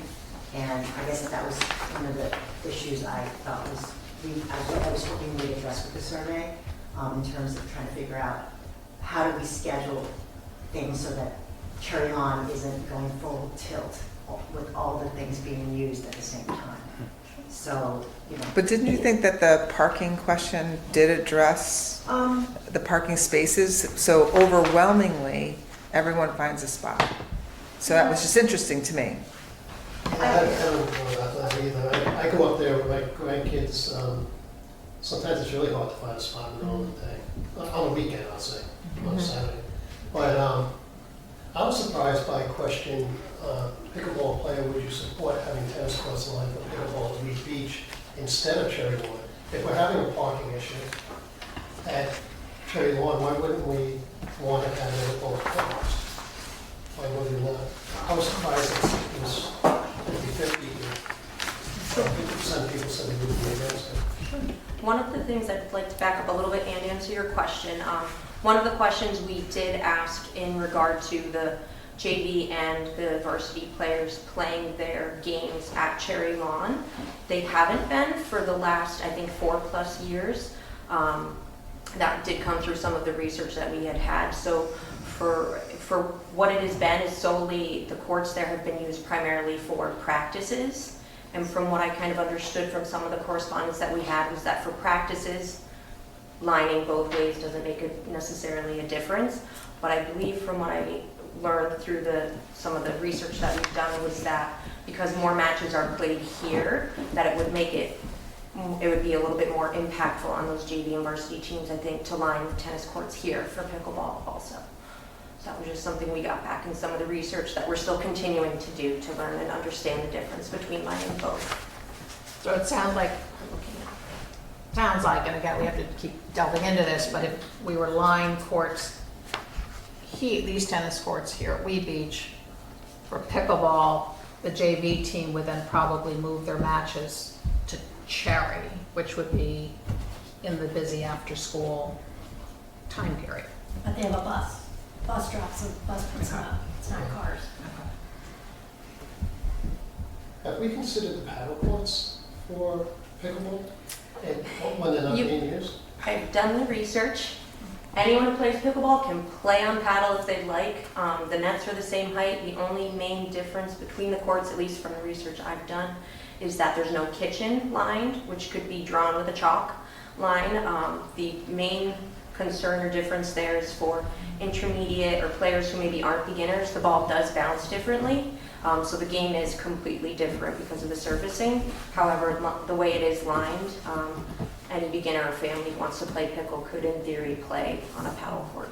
The surface is very different though. Very different. You know, Especially the weather. Yeah, another challenge down here is the wind, frankly, because wind and pickleballs don't do particularly well together. Another thing I just wanted to mention as we're brainstorming a little bit is, now that it's so nice and open back there, I seem to go almost every day and just smile. There actually is a pretty nice flat spot behind these tennis courts that I think really could accommodate 4, if not more, pickleball courts, you know, completely separate. I did, on a whim, Pam probably saw it and went, oh my God, what you doing to me? But I did reach out to Jeremy Ginsburg and just said, theoretically, and because Pam's in the process of getting special permits to put up the 6th paddle tennis court, and I asked Jeremy if that was because there's lights, propane, etc., and he said, yes, that's makes it more complicated. He said it still would need to be permitted because this is a flood zone, but he thought it would be easier. It wasn't like he was committing. I don't want to put out there that he's committing, but he thought because it was just a court that I didn't get the impression he thought that was overly problematic. But this was just one exchange. But if you go over there, it's too dark now, but if you go over there and walk it, just literally right behind the 3 courts in a row, I don't even think a tree would have to come down. But that being said, it's not anything we have in the budget right now. So we first have to get some idea of what a, you know, from the ground up court would cost. I gotta imagine it's in the 6 figures. Is that right? Yeah. Yeah. For all 4? If we look that route, could we not also discuss the Edgerton property? The Parks and Recreation. I know it's not Commission us, does but a- I'm just mentioning, right? it For other doesn't- places in town, right? I can only talk about things that Okay, I we can understand. control. Yeah, I'm just thinking back there. The selectmen certainly Rough. have the opportunity to look at other venues, but I can only discuss what we have oversight of.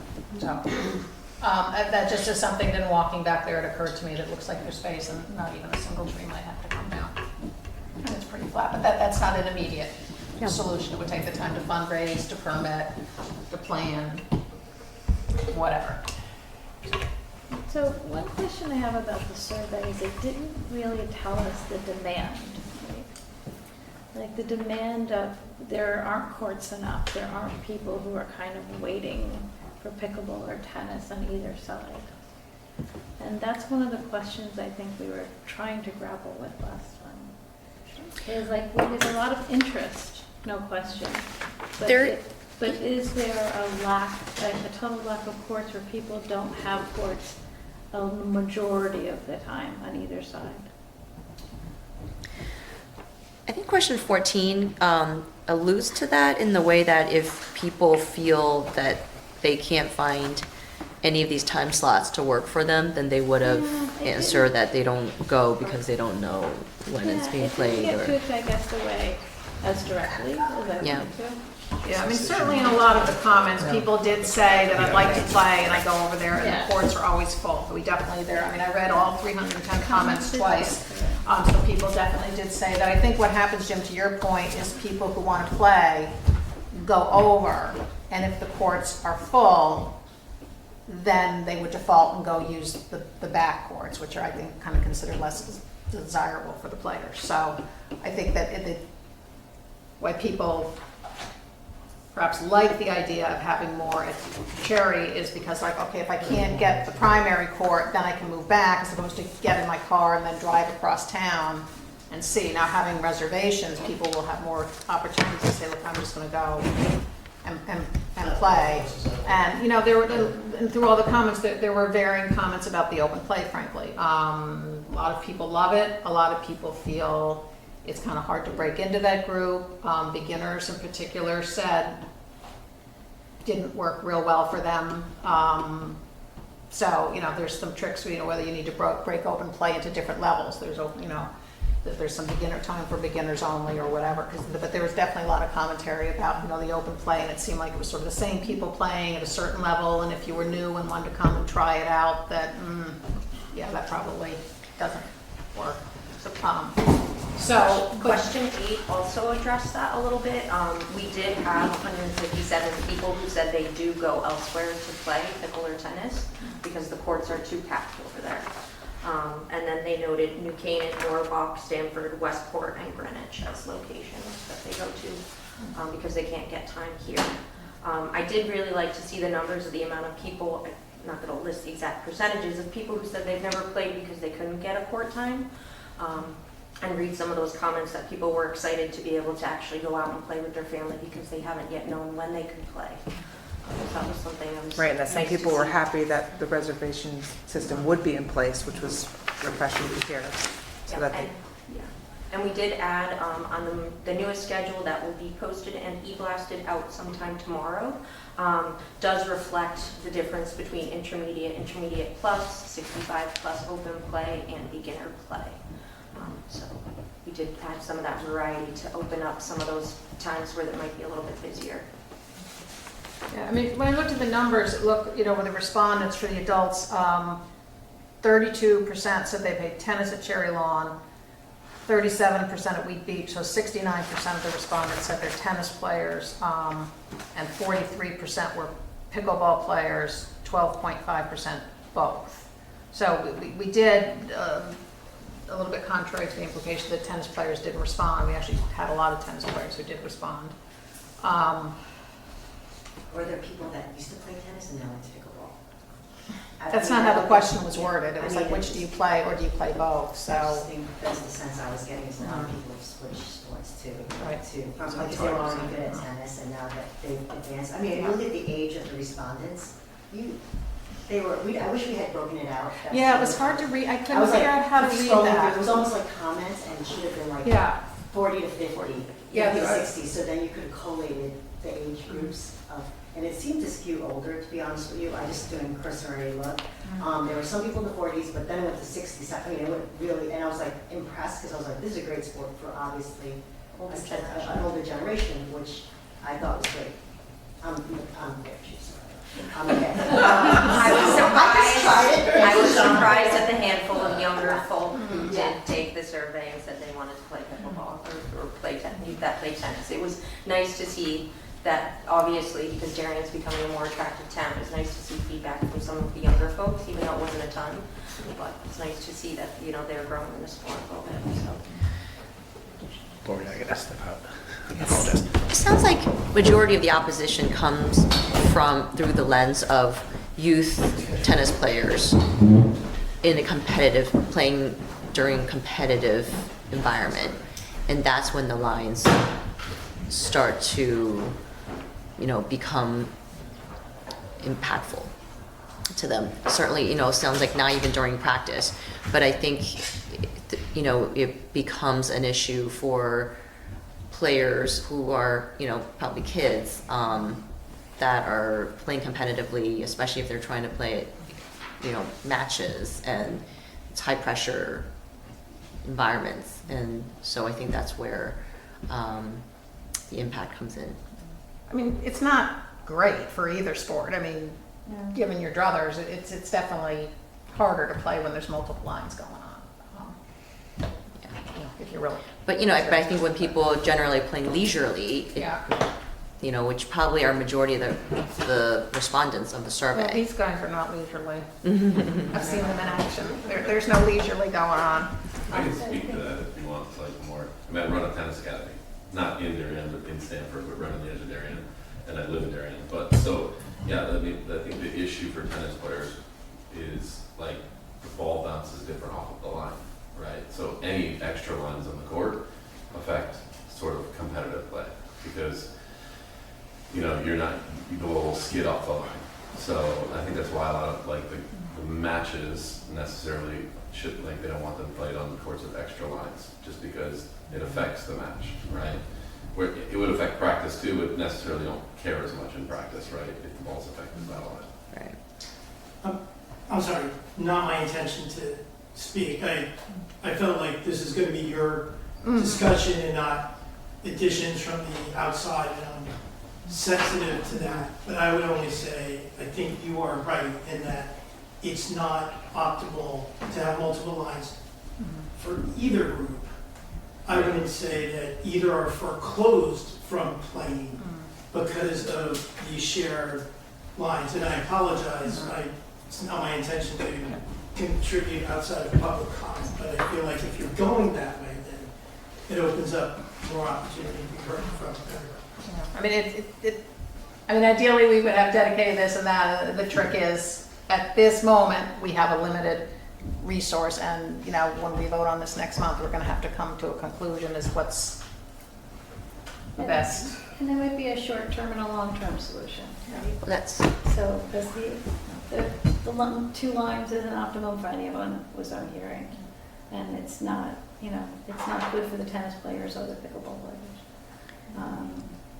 And the students do have a limited amount of courts to practice on in town. And I don't know what the And to host a match. requirements are, but you're either within the requirements or you can't play. And I think So- we've got to drill down on that, because we're Yeah. kind of hearing, well, now 3 different things. Well, Annalise and the Yeah. the head coach for the high school and boys and girls asked me Yeah. to speak on that, so. I would like to note really quick that I would say 80% of our pickleball lessons for spring and summer are sold out.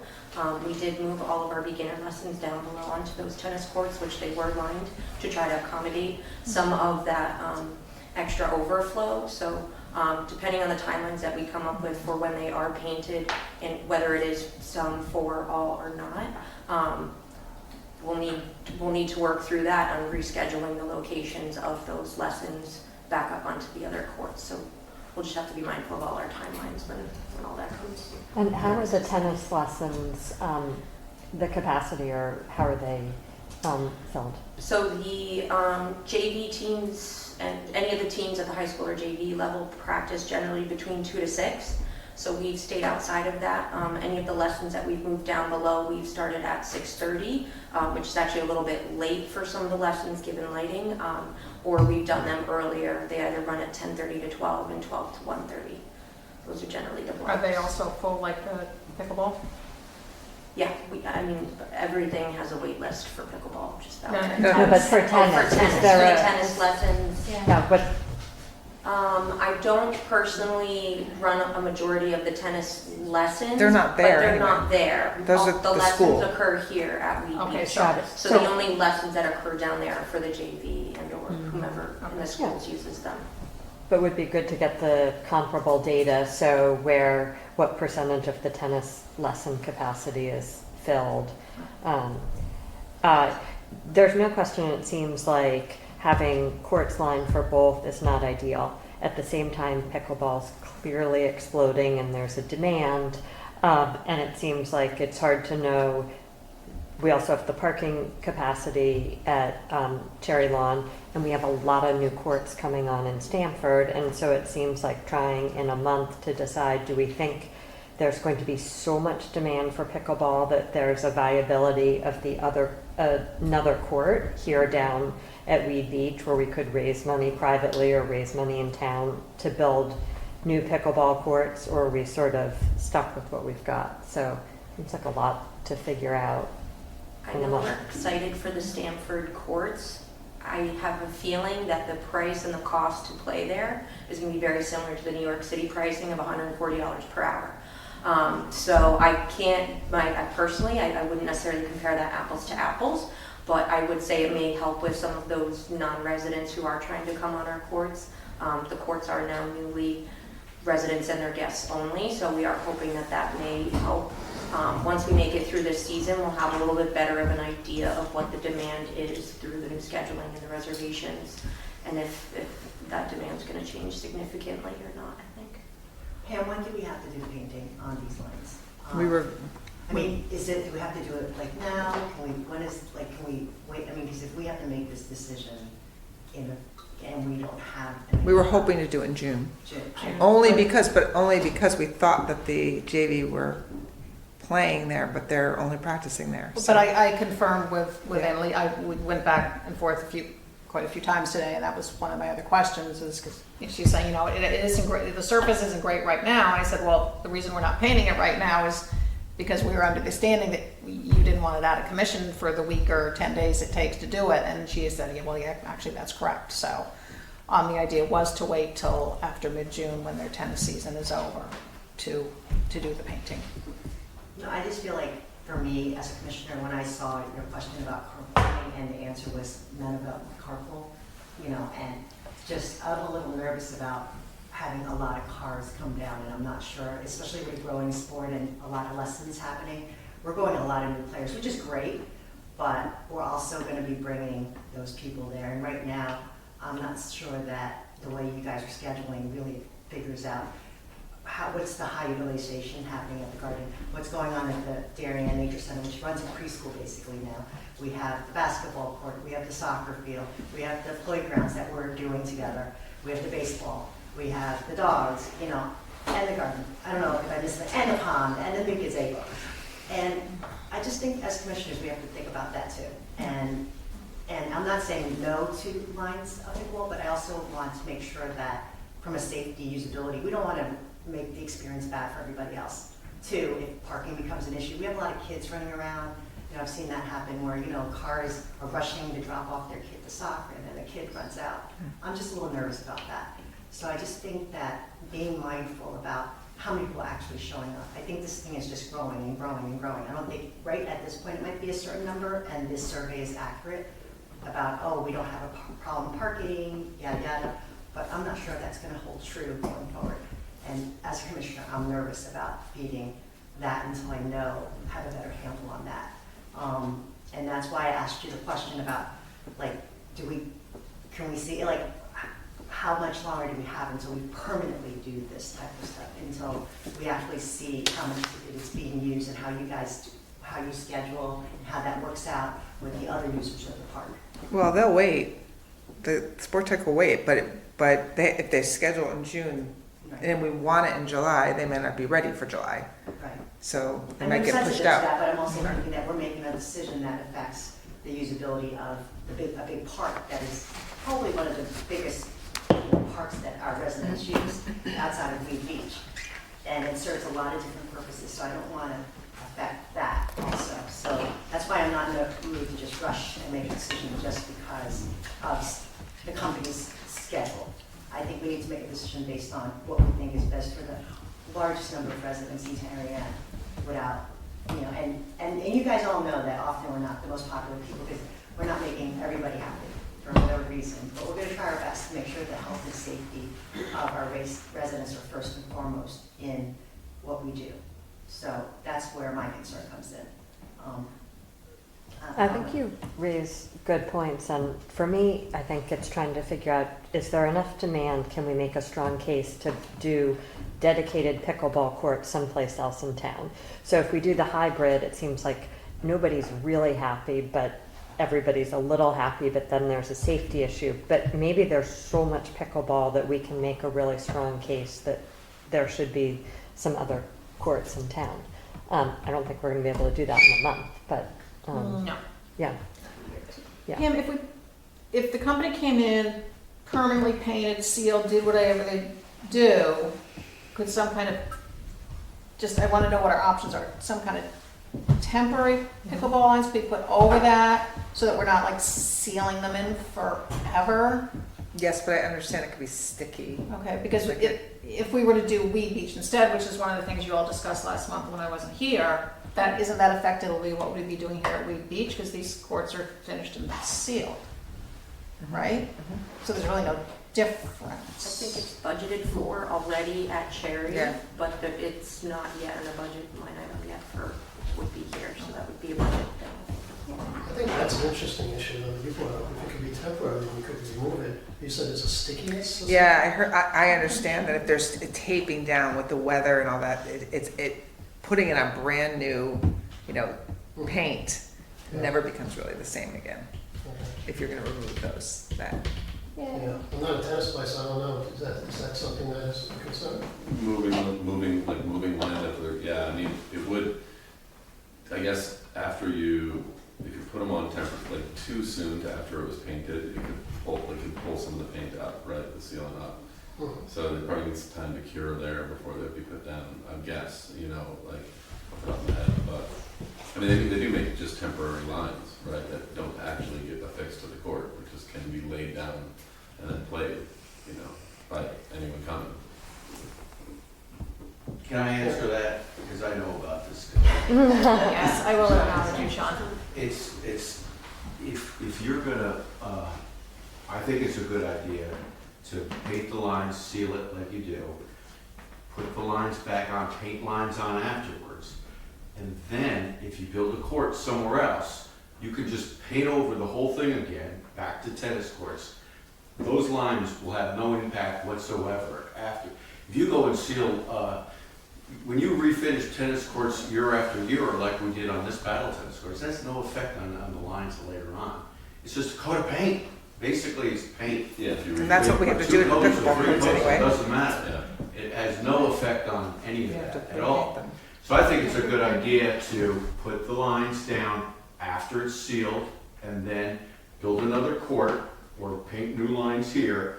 And when that's done, just repaint the new tennis courts. It's got to be maintained anyway. And then everybody wins. But I would like to know one thing, Cassie. On the survey, Sure. what's the majority of, what was the outcome? Are there more pro pickleball courts? Well, there's some pickleball lines for there, conflicting- Or not? Conflicting answers. There was, Depending on the question. 50-50? there was 183 who said tennis only, 82 who said pickleball only, and then 310 people said tennis and some pickleball. And then on a following question, there was a question about asking if you answered tennis and some pickleball. So if you voted that you would be okay with both, would you be in terms of 1, 2, or 3 courts being lined?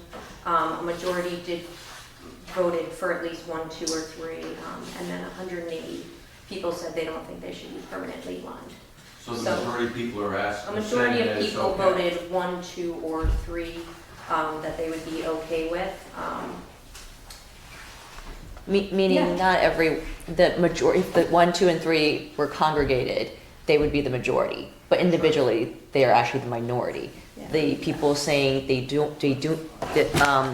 I do not think the tennis courts should be permanently lined for pickleball at Cherry Lawn is 34%. 18.5% said just one line, line 1 tennis court, and 19% says line 2 tennis courts, and 28% says line 3 tennis courts. So, You can't conclude in that business. But they know the result.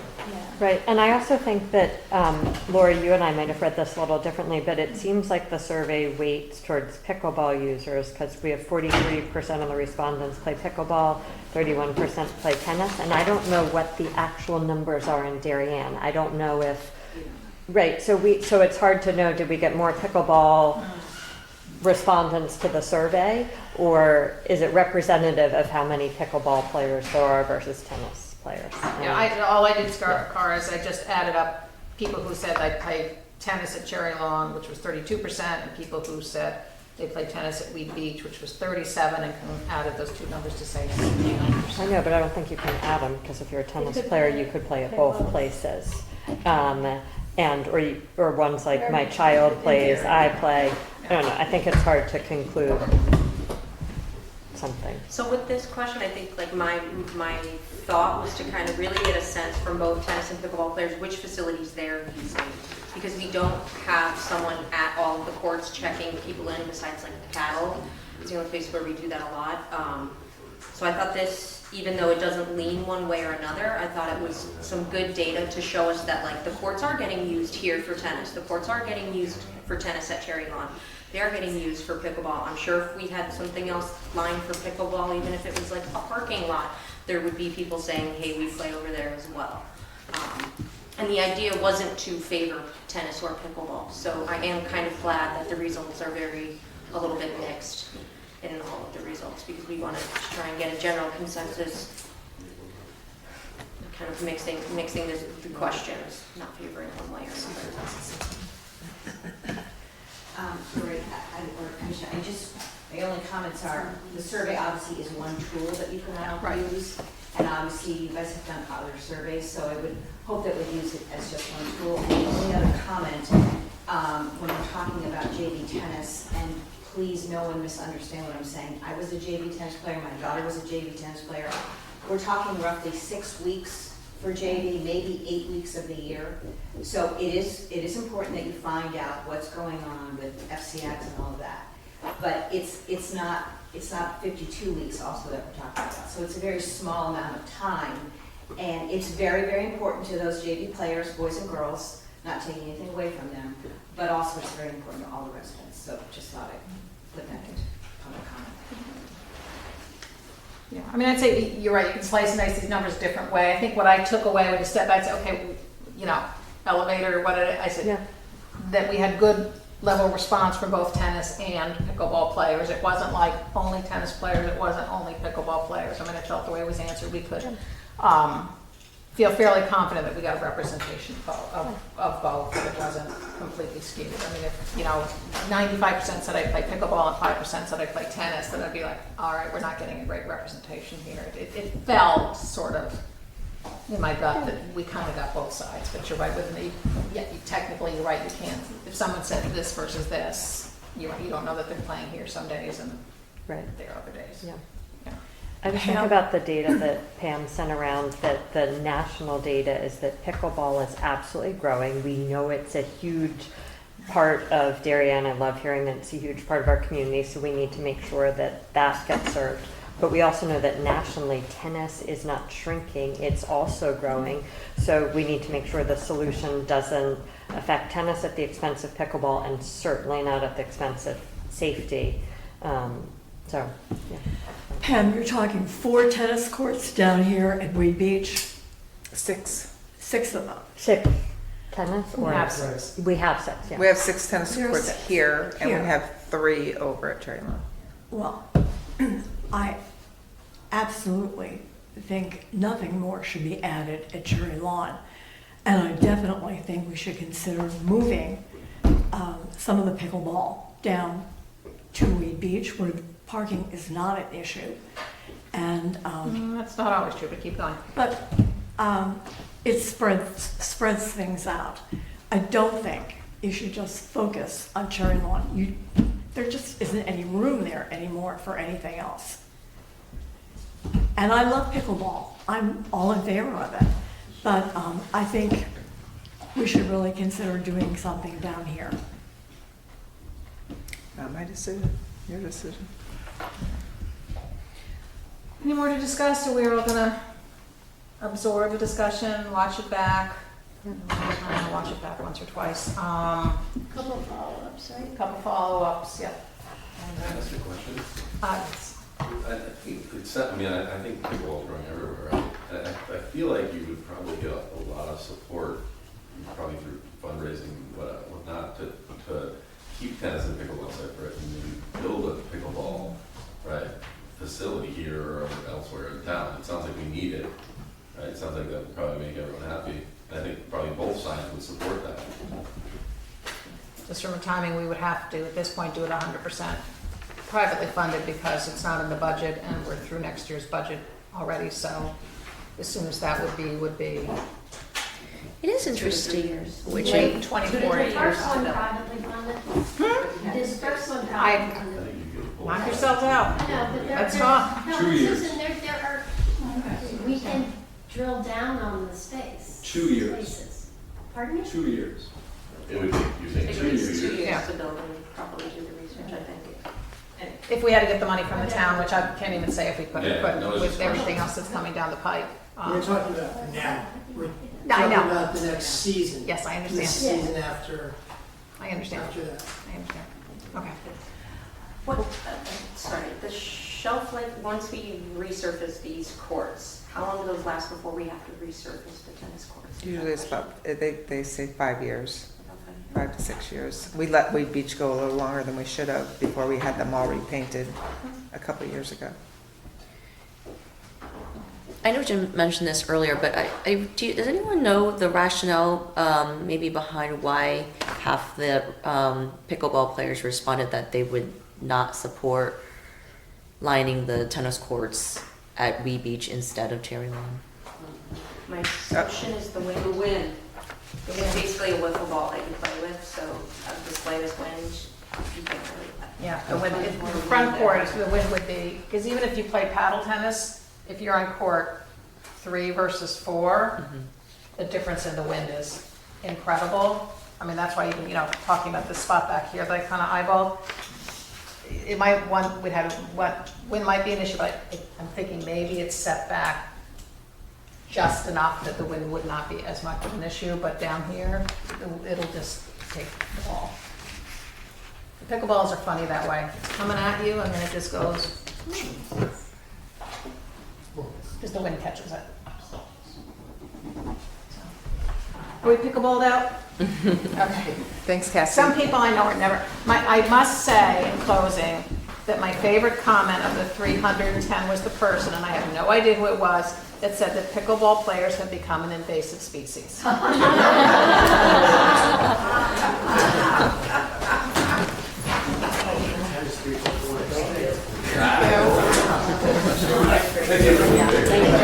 you.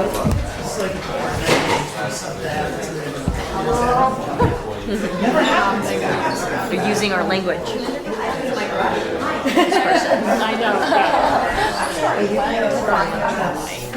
Sunday the retreat, so I'm gonna come halfway in because and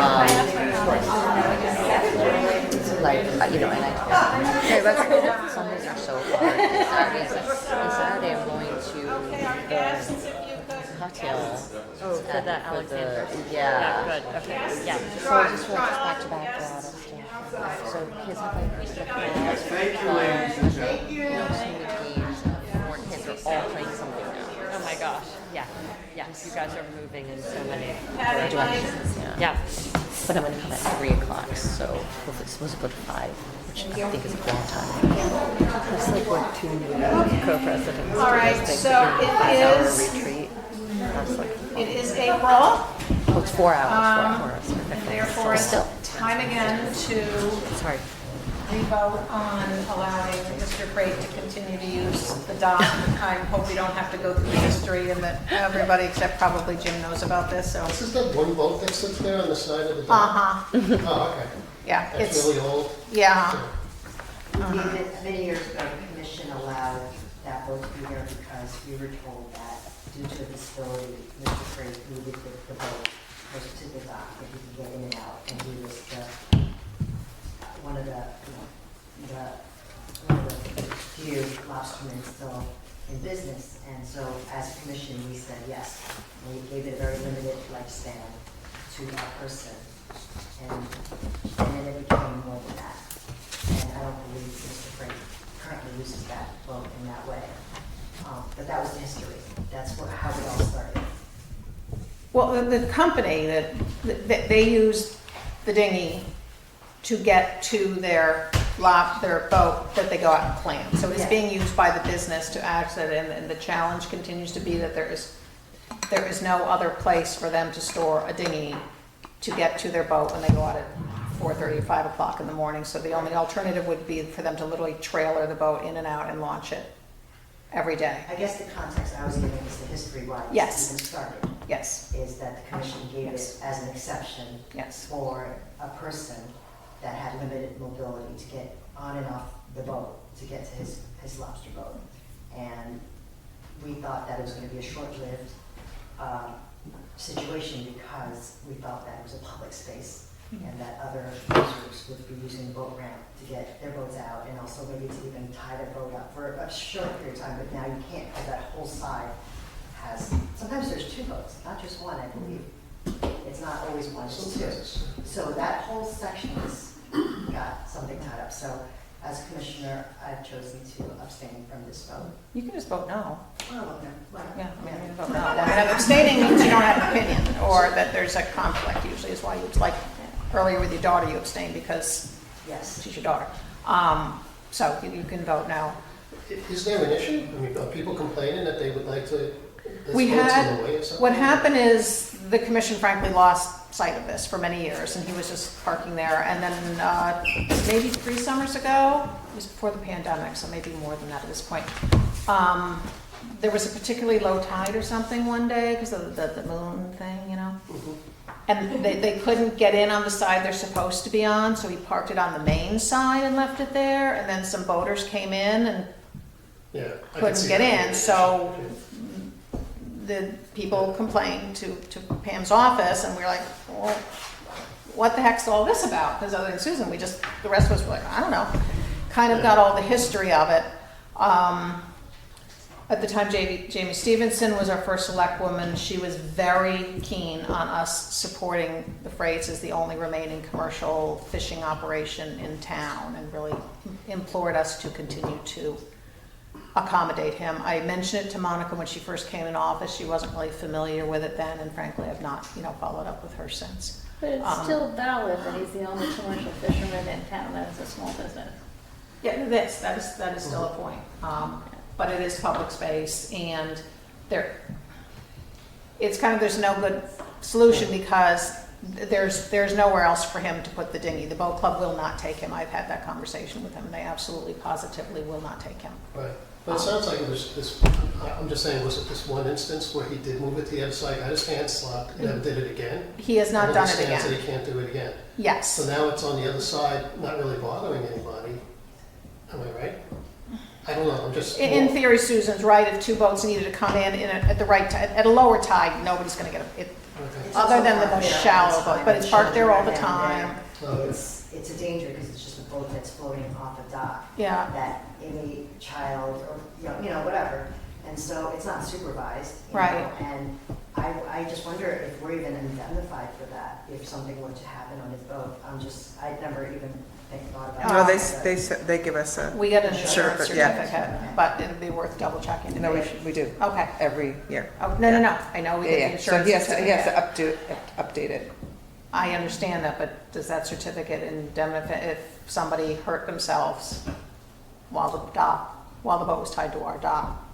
Are we Like if a kid, took it off and, If you're an additional insured, it should cover us. It is an additional Yeah, insured. we should be covered in case Okay. anything happens, if we're a named additional insured. We are, on everyone. Yeah, Yeah. because I think maybe the whole insurance thing, when none of us knew about this, I think the insurance, I'm not sure we had a copy of the insurance certificate, so we definitely get that now. Pam is very diligent about following up. We send them a letter notifying that this has been rediscussed by the commission. It's only good for a certain date.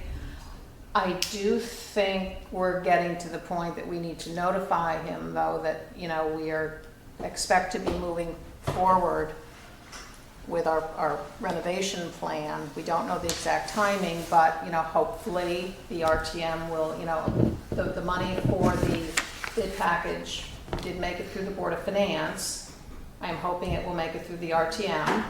And if it does, we'll be moving forward, taking that next step to find out what's really the cost going to be to do that project. And then if everybody agrees that this is a project that needs to happen, and you guys have seen the presentation, and you all know that the professionals in Redness and Mead did a very compelling presentation to the selectmen back in December. If the town moves forward, A, he's going to lose access for some amount of time, and B, when we've got a nice new boat ramp that's much more usable, that could change things. So, For the time being, the Freight family is a long time, old-time Darien family.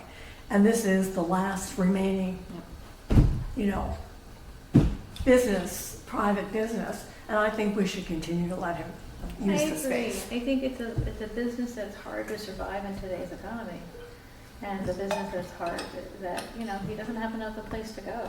We've asked that every single time, and there is no other option for him. We would be putting him out of business. Correct. is it still the original disabled? no, it's his son that goes out and their staff. Well, he could trailer the boat in and out every day. It's just a pain. He could, but at 5 a.m., I don't know if I'd want to too. Yeah. We have, you know, I no one else understand. is using it. I understand. So I think there aren't that many boats that go in there, even on the weekends when I'm down at Pear Tree. At the beginning of the season, definitely there's a ton. But there are not so many that it's really used to the same degree of, you know, other places in the parks are. I don't think it's that much of a disadvantage, and I don't think we've received any complaints, have we? No, other than. No. And we've kept it on a very tight leash, and that's why I don't want to get in the situation where we lose sight of it, we don't reapprove it. I want it front and center so that everybody knows what's going on and that he knows what the rules are, that we have to get the insurance certificate, et cetera. I feel that's very important that we continue to do that because it is an unusual. No, and I totally agree with that approach. I just think we should approve it again. Okay. But I think if and when the boat ramp is fixed, we should anticipate that it will be used more actively because right now it doesn't work properly. And that's one of the reasons people don't use it as much. And when I have a lawyer's response, let's deal with that then. Yeah. So we would deal with that then, but I don't know how closely they follow what else is going on and if they're We should tell them. aware. So I just think we should at least in the letter, you know. Sure. Yeah, I think it's a good idea to put them on notice too. Okay. Kind of Agree with that point. Just to Jim's point, I don't know how you can use the far side of the dock other than for putting his boat there, because at least I only launch a kayak there. But there's never enough water that you would be able to put another power boat there. I don't know what we would use that strip for, but if the whole boat ramp gets redesigned, then there Then would not maybe, be. yeah, you're right. Yeah. Except at a very high tide, you're not Unusable. getting much in there. Yeah, it's narrow and there's no water There's no water. so. Okay. Does somebody want to make a motion? I'll make a motion to. Mary Louise first, Kathy second. All in favor? Opposed? Go ahead. The way that feels. Okay. I'm abstaining too. Oh, you're abstaining too, okay. Yeah, just because I don't really have an opinion on this. Okay. Yeah. Fair. She's a good one. Pam, Director's Report.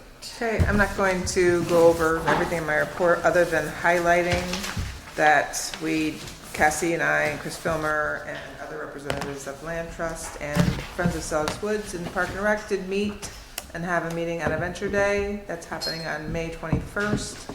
And we did talk about the need to have some additional hands. So if anybody here I already has, sent it to the good, scouts. I had asked Susan if she would, we talked about, the Scouts or Eagle Scouts and if there were Girl any hands. Scouts. Girl Scouts. A lot of it. So just putting it out there, it is one of those things where there is lots to do. Cassie, Alicia is going to do, Alicia, she's going to do the, what's it called, to get the volunteers? Sign up, Genius? Yeah, sign up genius. So she's going to do that.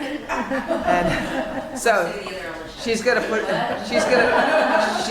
that out, so that will help at least fill some gaps of where we're looking, but that's exciting and And some I'm of sure. the things are just like helping check in, greeting and waving, Right. saying 1 hour, hello, help us people, close up. Standing at a station for a little while. It's not as much as like moving a couple chairs and tables. So it's not very laborious, but I haven't been to it yet. But it sounds like it's an amazing, magical filled day with It gnomes is. and fairies, and that if there's an event to volunteer for, it's Right. something to do. And Susan, thank you for helping with the spring trail fix day. I heard you were there helping out with. It was fun. Yeah, and that was Kids basically were there. 50 people showed up, and that was to get the trails ready, actually, not for the season, but also for Adventure Day at Selleck's. And I'll mention the Guinness Book of World Records for May 23rd. Cassie's been working with Steve O'Connell to participate in the pickleball Guinness World Record attempt at Cherry Lawn Park. What? What's The the? wall. There are 2 pilots who are flying around the 48 continental states attempting to play pickleball on 48 courts in 48 states in 48 days. And Darien's Cherry Lawn pickleball courts are the Connecticut location. Oh my So goodness. they'll be here May 23rd. They'll play their games starting at 11. So we welcome people to come down, take a photo, hang out. You should have told this be part crowd. of it. Or maybe they're. Oh, they already know. Of course, we need first. What day of the week is that? It's a Tuesday. So for the day, we did post the other day that the open play during the time that is will be suspended and about 1.5 hours of reservations will be suspended to sort of accommodate that. What time? 11 a.m. So cool. Great, that's great. And then the only other, what you've read, we're trying to bring back the festive nights, and Cassie and I are working on the details for a June and August and possibly a July concert, whether it be with some sort of dinner attached to it. In June, we are scheduling it at Weed Beach when we know that Stanford is doing their fireworks, so that's pretty exciting, so that we can actually have some sort of event along with using their fireworks, free fireworks. Smart. And then have a dinner menu planned, so we'll be working on that as well, and that's about it.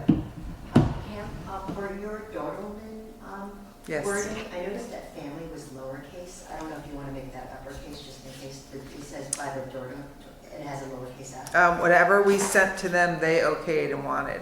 Oh, So, because usually with donors, they want the family to be uppercase. yeah, Because it's proper. this is the way it went through, and they made all the changes to it that they wanted, and it's done. Okay. Yep. I just wanted to bring it up because I'm a Yeah. fundraiser, and that's the common. And I copied and pasted exactly what they approved, so, yeah, just to make sure it was in there. And when do we expect to have that? The plaque is done, it's not in our hand yet, but we sent it to them, they're so happy, and I think they anticipate having that put on when the entire thing is painted, so that Okay. opening isn't gonna be until like September or Okay, but October. we'll do some Ribbon cutting. Can we get a less ugly table in there? And it's not painted, but yes, I can It's have really it. lovely. I'm Okay. sorry. Now we're gonna have a nice thing. Well, of course, yes, but I could switch it out now too. No tablecloth. Yeah, so I can have that switched out now. Thank you. You're welcome. Anything else for Pam? No. Happy to see the flagpole. Yes. You Yes. just stole the Just first in part of time. the report. No. Yeah, and that is, we're done with Pam. Yes. That's to thank the Darien Foundation very much for the beautiful, that's a heck of a nice looking flagpole. It's really hefty and it's just a Substantial. really substantial, great looking flagpole. So Darien Foundation, thank you so much. It really just looks amazing. That's great. I definitely wanted to mention that tonight. You all got to see it on the way in. I don't have a ton tonight, so I'll just run through this. Just interesting about Weed Beach, I was down here Friday evening, probably 6:30, 6:45. I had never seen this park very busy. It was unbelievable. I ended up walking around at like 27, so weird I'm getting. I think there were like 3 empty parking spaces. The whole Crummy Overflow lot was filled. People were up on grass. It was mob. All the tennis courts were filled. It was wonderful to see. Also people were swimming. There were some dogs, unfortunately.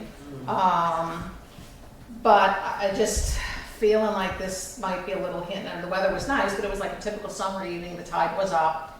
But I'm just kind of thinking, we're concerned about parking and such with all the new apartments, and I'm like, boy, if this is, and I heard from a friend that Thursday night was equally busy, that our concern of parking at the beaches with the apartments, this might be a hint. Pear Tree Friday night, packed. Same thing. I took a picture.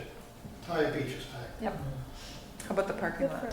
It wasn't completely full down the end, Such a big lot, yeah. But the boats aren't in yet. Right. But it was as crowded as I've seen the beach. Yeah, it was like, wow, it was unbelievable. And I saw the guys were down here seating on Saturday, and the one thing they did say was there were just pizza boxes everywhere. I said, that's the problem, is that things don't accommodate them, and people just leave them. I really, really wish that people, if they can't stow them, would Break them down. or take them home and throw them away themselves. They're not gonna do that, but I feel like Well, they maybe should. they should break them down though. It's not that hard. Anyway, Leave so them there. this is Crazy. people, yeah, no, people really should take, they're packing them in, they can pack them out. So Darien Times, if you're covering this and put that to paper, that's fine with me. Because the guys were down here working on Saturday and they had to spend a lot of time, you know, picking up all the pizza boxes by hand. And they get blown around And they into get the blown water. around into the main track. I wonder if we should just get a better trash can. Well, Because that's the so thing, many people do come for pizza, Yeah. and I'll bring it home. They're really hard to shove into that garbage can, so why don't we just get a garbage can that fits the pizza boxes? Is that doable? I don't know, I haven't seen something like that. Do you know It's what I just mean? a Like big trash can. Bigger, Yeah, so- bigger. Yeah, just a Well, big the thing trash is can. that, Diameter. well, they don't, I've never seen anything that doesn't make you fold a box, because otherwise you keep the top off, you can put it in there, but then there's animals, so that's, and then there's rain. So that's why they have the domed lid Oh, and yeah. the push through, so it's not, Right. right? It's not practical. There's not anything with just this. We deal with Other that than like a with the, dumpster. with the recycling. Right. Recycling thing is actually too big, in my opinion, because people Shoving trash down in there. I want there. it smaller, so Right. they could just put their Bottles, At yeah. least we do our part with recycling that way, but Mm-hmm. we have our problem with that on the other end of recycling. And then I love the take it out of the park. Yeah, yeah, I Take mean, it there is out the of the park. dumpster down here, but. Yeah, that's it's all true. down. So anyway, I don't Yeah. want to spend a Yeah. lot of Yeah. time So- on that, but anyway, it was really, really crowded. Coastal Commission debrief, we met on Monday night. They are again going to provide these safety placards that we can put up on the kayak racks both here and at Peartree Point Beach. They've done that for us for the last few years. It's really a reminder on water safety, people wearing life preservers, especially early season when the water is cold. I did observe some teenagers going out on their stand-up paddles with no life jackets on when I was down here the other night. The water now is about 46 degrees, so it actually is very, very Very dangerous. dangerous. So they'll be doing that for us. I guess somehow, I'm not sure how it happened, but Marley Hayes, who's our communications director, saw them and thought they needed a little snazzing up. So she's gonna do a little snazzing on them, and then they'll come back around for final approval, and then they'll get posted. And they're also making them available. I know Norotan Bay is taking them for their racks. Norotan Yacht Club uses them, I think Tokenique. So if there's private clubs in town who want them for their racks, they can be made available as well. The channel depth survey was actually completed. It was scheduled to be completed yesterday, the 18th. That was funded jointly by the Boat Club, Norotan Yacht Club, and the town. And that's usually it's done every 3 years. With the pandemic, it got put up as a 5, but they're actually going down to see how the channel depth is doing and whether dredging is going to be needed or not. So that has taken place. And then also the Coastal Commission is going to continue the water quality testing program they do. And that's not the gee, it rained 2 inches, we have to close, and it's more getting long-term trends on the quality of the waters around Darien. So that'll continue. So those were some highlights there, the Coastal Commission. The RTM, Adele confirmed the RTM approved the gift from the Darien Little League to do the field study. So we should be good to get that going, which is great news. That's already out to bid. There you go. Okay, so that's moving along, which is great. Had a lot of gifts this season, which has been really nice. And the only other thing I want to discuss very quickly is we did get this email from the high school coach this morning. I responded to her because I had some of those questions, and she was like, "Oh, I'm glad you got it because I got undeliverable messages from some of your commissioners." Yeah, because I didn't get it.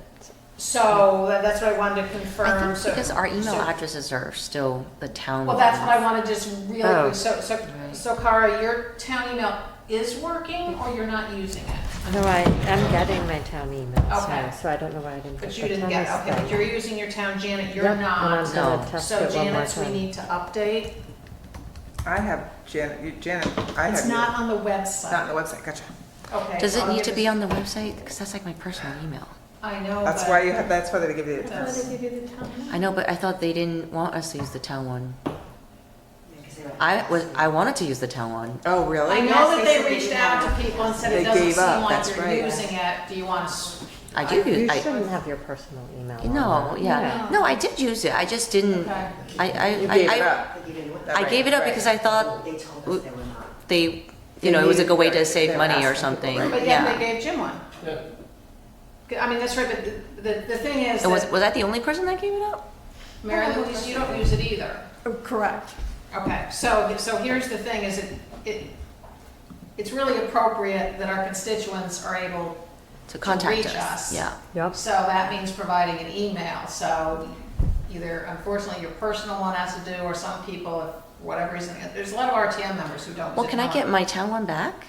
We can ask, If, or, I really thought we were in a situation where they were encouraging us to not use I don't that. think encouraging, I think they were looking for openings. Okay. But I don't know if that's, you could have read it that way, for sure. I mean, what some people do is they have a set of a separate one, like a Gmail or something that they only use for. Oh, I had it on my, like, Outlook and Janet, yours is everything. on, isn't it? It says DarienCT.gov. No, it's printed, but I don't think Yeah, it's but it doesn't working. work. No. So people are getting They got bounce rid of back it. saying it's undeliverable. Yeah, I had it set up on my Outlook and everything. Yeah. I can ask tomorrow. You should get it because it's also, if we get FOIA, you don't want them. Yeah, I don't really recommend it. I wouldn't set up even a second, I would use the town one. Yeah, Okay, so let's okay. check into that, and the same with you and Mary Louise. Do you still have your town one? I don't know, because I haven't used it. No, that Okay. probably's gone.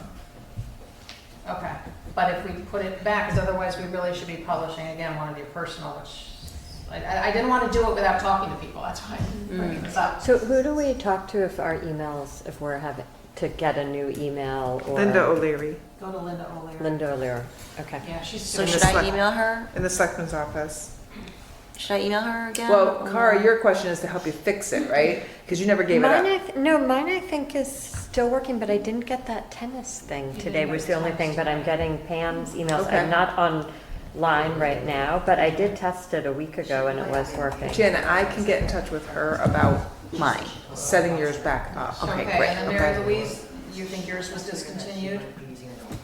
If you can get it back. Okay. Get it back. Is that it? Mary Louise, I think, and Jenna, I think Amy still uses hers. Oh, yeah. Jim, you got yours and it's set to go? Jim? I'm sorry? I'm sorry, yours is up and running? Yeah. Okay. Yeah, but I don't recall getting this email from the tennis coach. Okay. And Kathy, you're Mine's using the my town. email, but I do because my mobile doesn't get to. Yeah, okay, that's it. Okay, so we'll just check on those two. What's that? I do think it's, people need to be able to. Yeah, agreed. And not get a bounce back, so. You know, it frustrates me frankly that a lot of RTM members have no email up there, and there's some hot topic you care about as a citizen, and there's no way to reach them that really. Okay, all right, that is all I had, so unless we have any other business, I will accept a motion to adjourn. Kathy, second. Yay. Susan, all in favor? Thank you. That wasn't 7:09. bad considering.